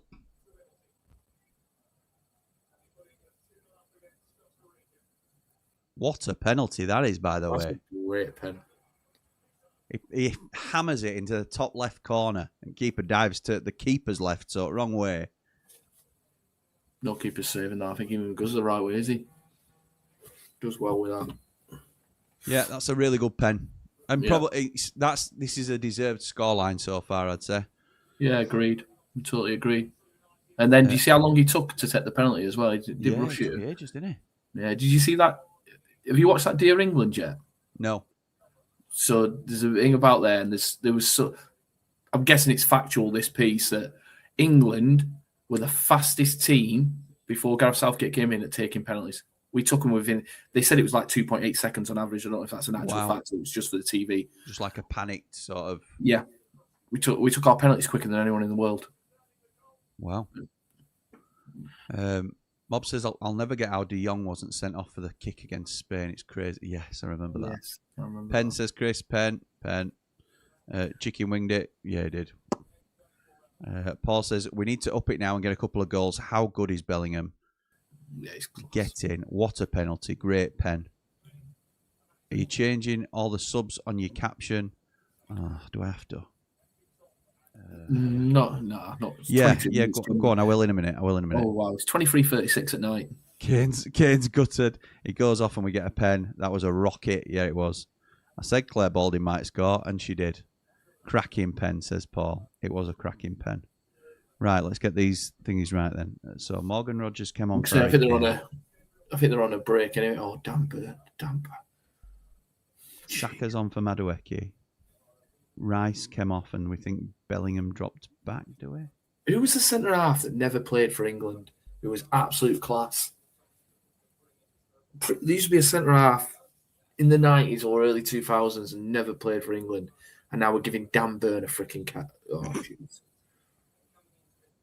I don't rate him. I'm being horrible. He's a freaking professional footballer. Maybe I'm being a bit harsh. I'm just not for me, Jeff. Not for me. Who came on for Rice? Eze. It were Eze. Yeah. Right. That's what I'm going with. Best centre half. Not to play for England. I know Rogers isn't necessarily an out-and-out striker, but he's probably the furthest one forward for us. So that's what we're going with. Steve Bruce, that was it. Steve Bruce never played for England? Yeah, Steve Bruce never played for England. Oh, yeah, there's a few that said that. Yeah. It's like, come on. Because I don't think Gary Pallister had many caps either. No. I remember him playing. He played quite a bit for they were an England B side, weren't there, at that point? Him and Laetitia used to play regular for them, and James Beattie. Yeah, it's mental when you look back now. The talent we had at centre half was unreal. Oh yeah, Tony Adams, freaking hell, Martin Keown. but then John Terry, Rio Ferdinand, Sol Campbell. Yeah, it's incredible. You think about Ledley King, just couldn't say fit. Yeah. Great centre half. And I do think we struggle a little bit now. We have done recently. Yeah, and now we've got freaking Dan Burns. He must have fell off his chair when Tuchel picks up the phone to him. He's thinking we're 2-0 up now. Surely, I can afford to put him on. Anderson off, Mainu on, Mainu even. Gordon off and Rashford on. Do you think though, Jimmy, that if Saka was that touch and go, he'd be playing now? Because I don't. No, I agree. You wouldn't risk it, would you? Another thing. Bellingham's off, isn't he? Yeah. Watkins on. So I don't know where anybody's playing now. I've got Morgan Rogers in centre midfield here, so that's how it's going to have to stay for me.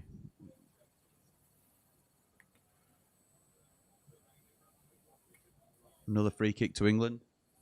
I think Rashford's not going to go through the centre now. Or is it Watkins on? Watkins is on, isn't he? Watkins is on, yeah. Yeah. Rashford left. Saka right. I've got Eze in the 10. Excuse me. Mainu and Rogers, I'm assuming, are in the middle. Right, Saka's over this free kick then. Right arm in the air. Out swinger. Crosses it in. He's headed out for a corner. This referee has been 10 times better than the referee the other night. I think she's refereed really well. She's been a really good ref. Get the feeling you aren't a fan of Dan Burn, Gaz, says Jack. I don't understand it. I just don't really. He can head a ball. Ben says, big fan, Jimmy, since your show with Connor last season. Thank you, mate. I appreciate that. Thank you. There'll be more to come from me and Connor going forward. So, Watkins on, Jimmy. Yeah, thank you, mate. Rashford on. Yeah, got those, I think. All good. All good in the hood. As Saka steps up to set this corner. That's mental. There's an England badge on the corner flag, by the way. Yeah, it's a bit weird, isn't it? That's really weird. Watkins went down then. Wanted to claim a penalty, but that is definitely a free kick. Yeah, 100%. Costa Rica free kick because Mainu kicks out. Not kicks out, but... Let's have a look at this. Dan Burn goes down too easy. And I haven't looked at the Watkins one yet. Absolutely, he does. Yeah, he goes down too easy. I'd like to see I'll look at Ollie on the next replay. See what happens with him. It's a shame Branthwaite's been injured all season. He'd have moonwalked in ahead of Burn. I'd like to think so, but I do think he's brought players like Burn, and even then I can't argue against why he's done it instead of Maguire, but Burn and Henderson for the experience. Henderson, he's done it. No, sorry, Jay. Henderson, I agree with. Jordan Henderson. And I agree with it, or I can get on board with it, probably more than agree with it, because of the experience he's had around the England side. Dan Burns has arguably been in the England side. I bet he's not. What's he got? Single-digit caps. Well, some of the reasoning given was that he can play left back as well, but we've already got Nick O'Reilly. You brought Jed Spence as well. You could have taken Lewis Hall instead of. Dan Burn made his debut March 25 at 32. He's had 7 senior England caps. It's crazy, mate. Who's he cautioning now? Who's she cautioning now? I think he kicked the ball away or delayed the start, delayed the free kick. Yeah, might have. A bit petulant from Costa Rica tonight, I have to say. Yeah, I think that. Yeah, I totally agree. They've had a few cautions. Like she'll do well to keep 11 on the field for him. Yeah. Unless I know they took one guy off. So what does he do here?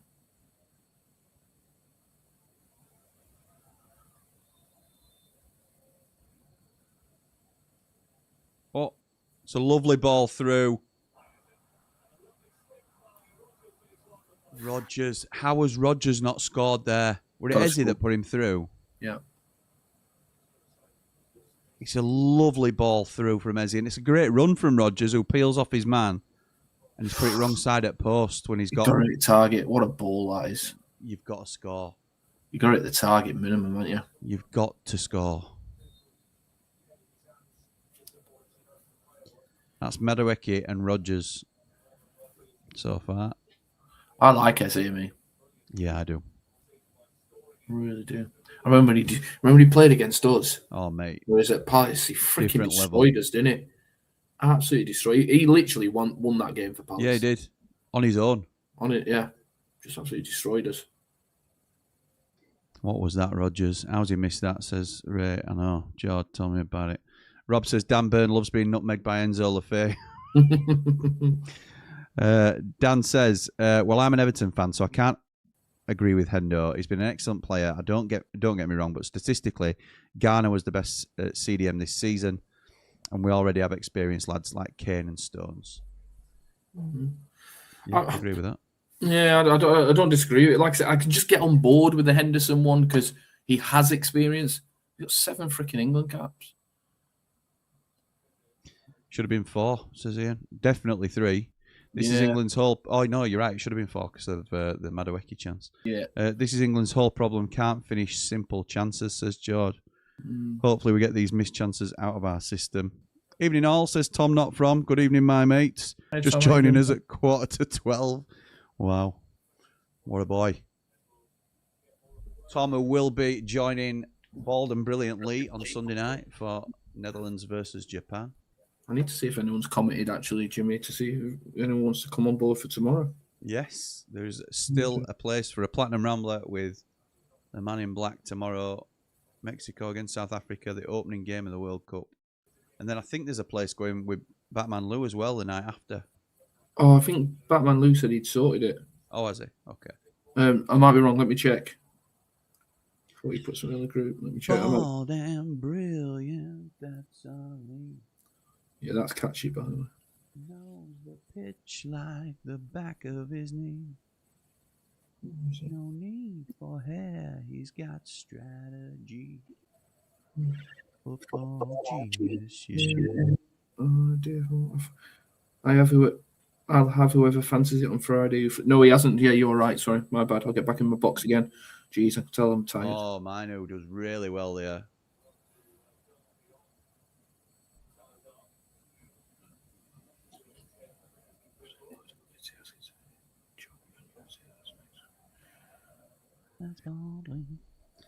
Eze, Mateta, and Elise, I think there is, rather than Olive, Tom, were all fit for 2 games that Prem season, and one was the game against us when BBD scored within 15 seconds, and then we got battered.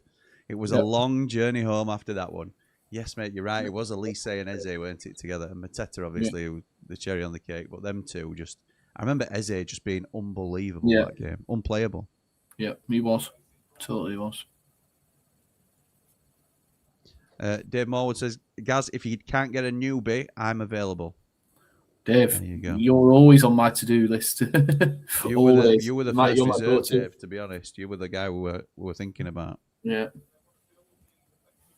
Shut the front door. Rob Edwards to be sacked at Wolves. Cesar Piexotto to take over. I saw a rumour about this earlier. Couldn't believe it.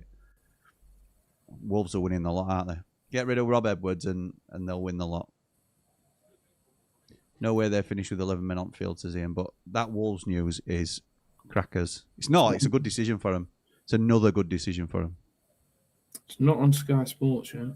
Wolves was agreed a deal in principle to appoint Cesar Piexotto as the club's new head coach. That's from Fabrizio Romano. Oh. So, done. Yeah, done deal, isn't it? Wow. Wowzers. That is mental. Radio rental. I just don't get the decision now. That's what I don't understand at the moment is you've wasted God knows how long.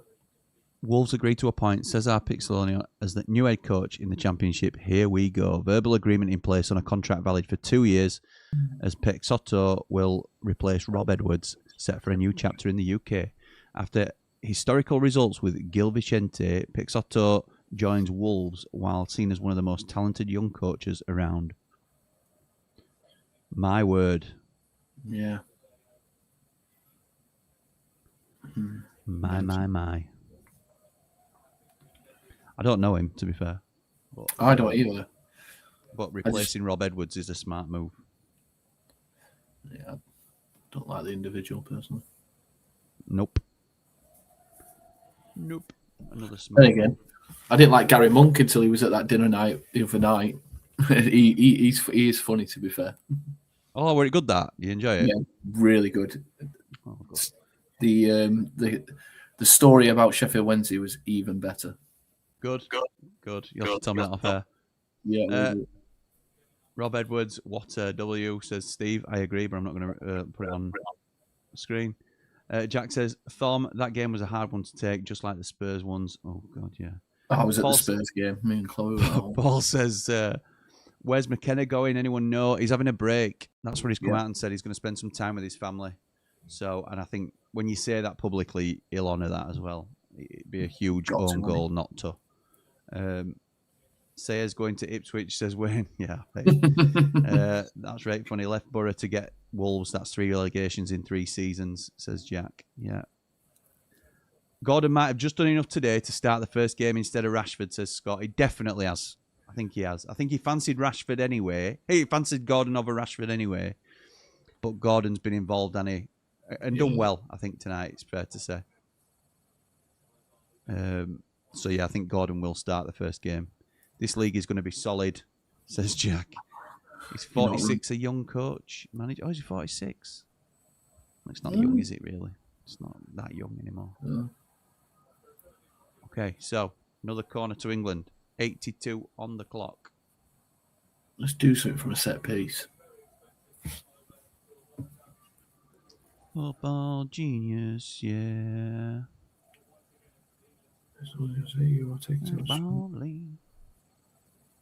Never took to Monk at Leeds. Just something smug about him, says Paul. I honestly, I thought exactly the same. And then hearing him talk the other day, really good. And James Beattie was good as well. Absolutely intelligent guy, by the way, James Beattie. Yeah, I bet so. How tough do you think Croatia will be, by the way? I swear they've had an aging squad for the past 20 years and they're always decent. I don't know many of their players now, so I'd like to think that they wouldn't be as formidable as they have been in years gone by. But we'll wait and see, won't we? Only one way to find out. I don't think you can ever rule Croatia out. I think that's the big thing. They're not to win the tournament or anything, but they'll always be a hard team to break down, I think.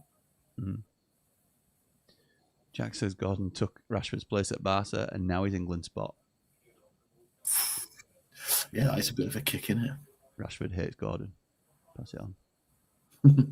Definite. Thom says, was a long day, set off early, got home at 3 a.m. and then got up for work at 7. Never again stupid London weekday games. That's dedication, that, mate. That is time. Leeds flagging crowd. What's going on here? Bloody hell.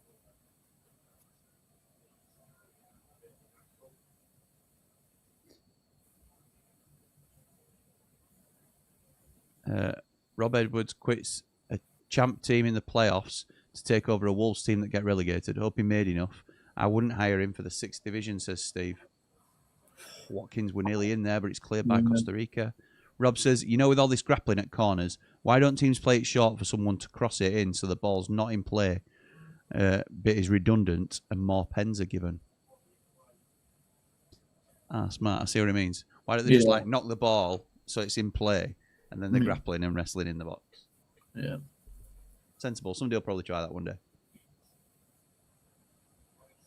Quansa's come on now. He snuck on somewhere. It must be for Nico O'Reilly, that.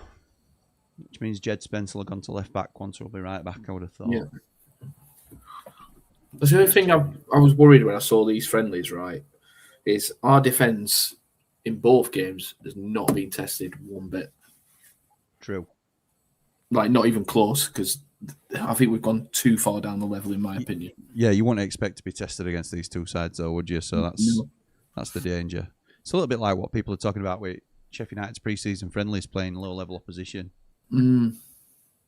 Saka takes the corner. It's headed out. It's a nice corner, but it's headed away. Menu. Now Eze slips in Morgan Rogers again.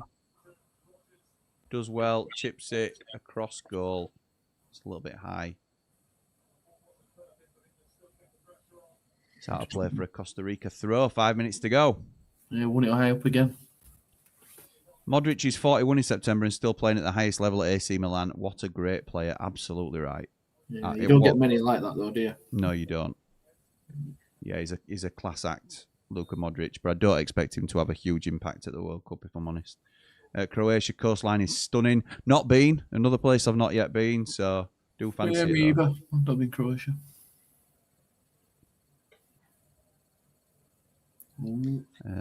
Tom says, anyways, off to bed now. 8 a.m. tea time tomorrow. Thanks for this, lads. Been a good watch. I'll leave you playing in the background. Those sweet dulcet tones. Have a good one, boys.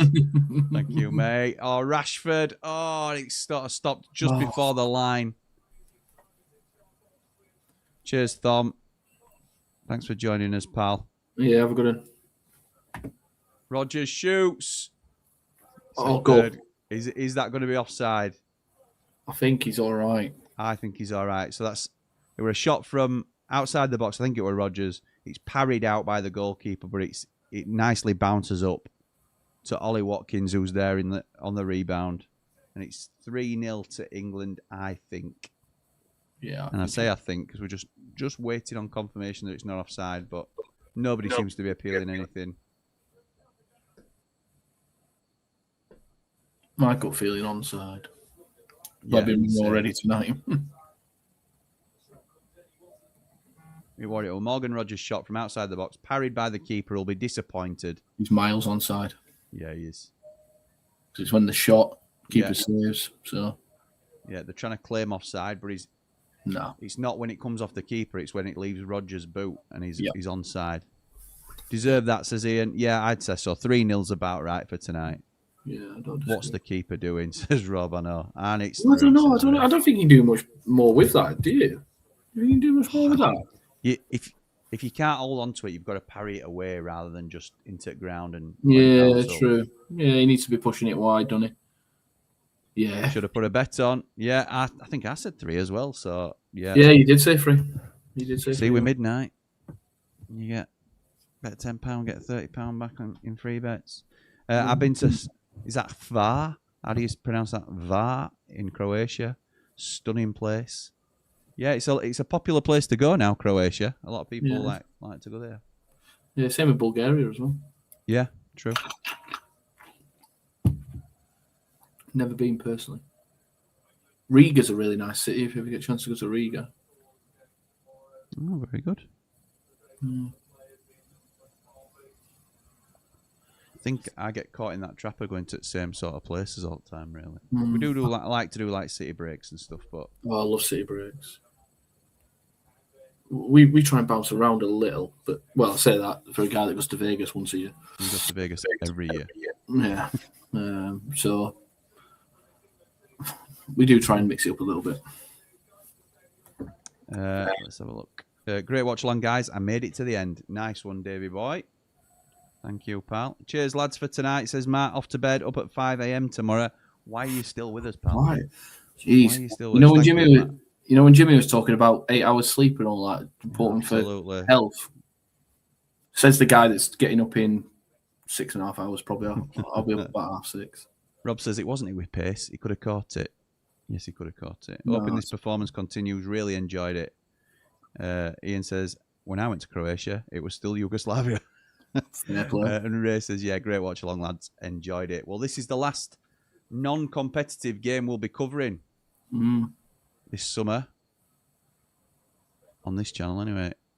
England again. Oh, Saka goes close there. Yeah. He's wearing armband. He's old Bakayo. Yeah. You have to admit, the England fans is unreal, isn't it?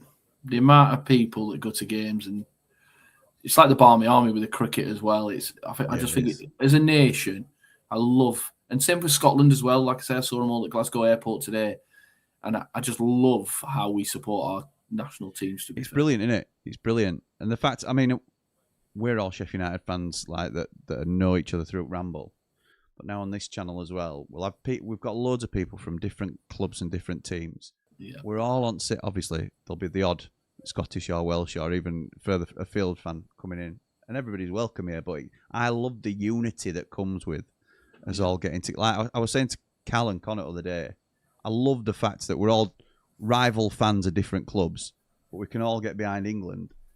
Yeah. And you know, cheer them on together. So no, it's fair that.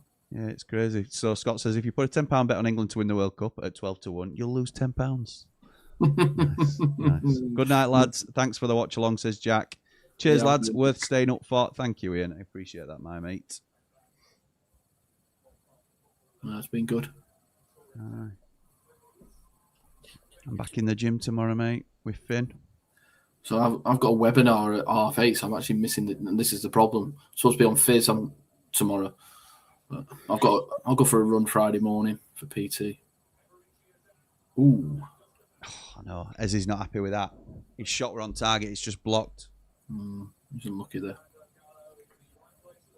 Midnight Ramblers. On that midnight train to ramble. Thank you, Geordie boy. Corner then in the dying minutes with 2 minutes in to the 6 added on. Eze with a shot, it's blocked again. Poor lad. Russ says, thanks for a great watch along, lads. Off to this Porsche Museum in Stuttgart. See you on the next one. Oh, that'll be good. The Ramble, like and subscribe. Nice yes, city, Stuttgart. Let us know when you're back, Russ, because I know you'll probably fancy a watch along with us if you're up for it. We'll get you one sorted, mate.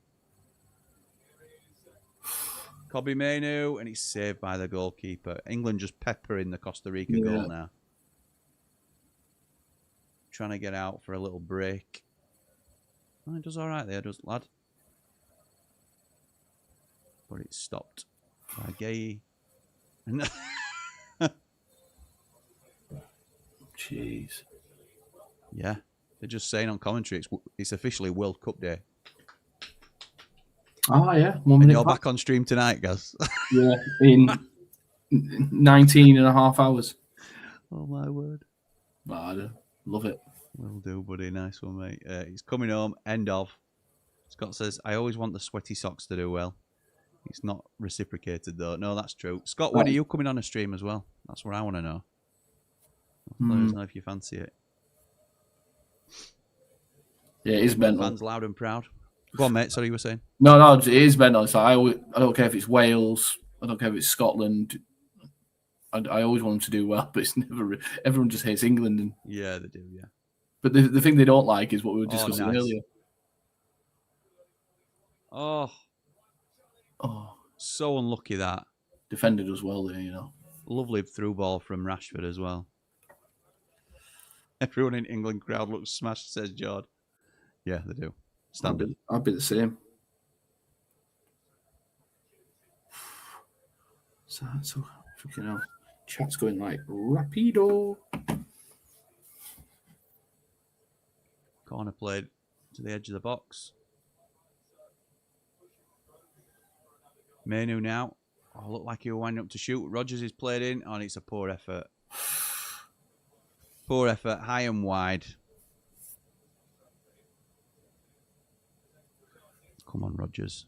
I'm not sure, you know. I'm not. You know what? I was literally. I think I prefer Gibbs White. You're not alone. Wait till the end of time for you. Right, we're just about to get to the last minute of added time. England comfortable. Nice ball downfield from Dan Burn. Ollie Watkins again into the box now. Onto his right. Wants a shot. It's blocked again by Costa Rica. It's just been attack versus defense today, hasn't it? Yeah.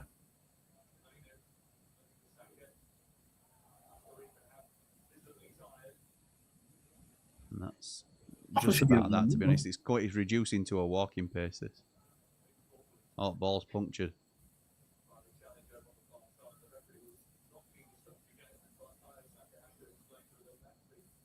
Yeah, ball's gone, so we swapped it. Yeah, drop.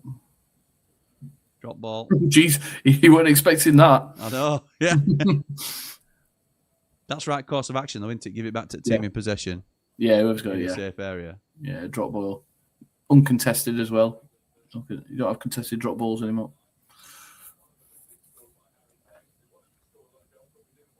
How many goals is Harry Kane on now for England? I don't know, mate, but that is it. That is full time. Full time, and England very, very comfortable in their final. Well, their final warm-up game in front of a crowd. I know there's a behind closed doors game to come. But yeah, very good. That Chris says, "Night guys, one of the more entertaining England matches, probably because of the watch along." Thank you, my mate. Up the Blades, up the Ramble. 100% Gibbs White. Such a shame he missed out. It was a shame. It was a shame. But hey ho, we go with what we've got now, and looking good, mate. Looking good. Positive performance, that weren't it? Yeah. It's definitely sets us in a good stead, ready for the game next Wednesday. So yeah, let's see what we can do. Let's see how far we can go in the tournament. I'm excited now. I'm excited. Scott says, been a good game and a good laugh here as always. Thank you, my mate. Have you seen Wolves? We've got a new manager, says Tom. Yeah, seen it, pal. It's just come in. But yeah, we'll have to catch up on that really shortly. But we've got to call it there for now. So thank you to everybody for joining us. Gaz, anything else you want to say before we go? No, just come and join us tomorrow. We'll be here. 19:30, I think it is, isn't it? Ready for Mexico versus South Africa. Spot on. Thank you to everybody for joining us tonight, and we'll see you very soon. If you don't already, please do like the video and subscribe to the channel. But we'll see you, like Gaz says, tomorrow night as we start the World Cup.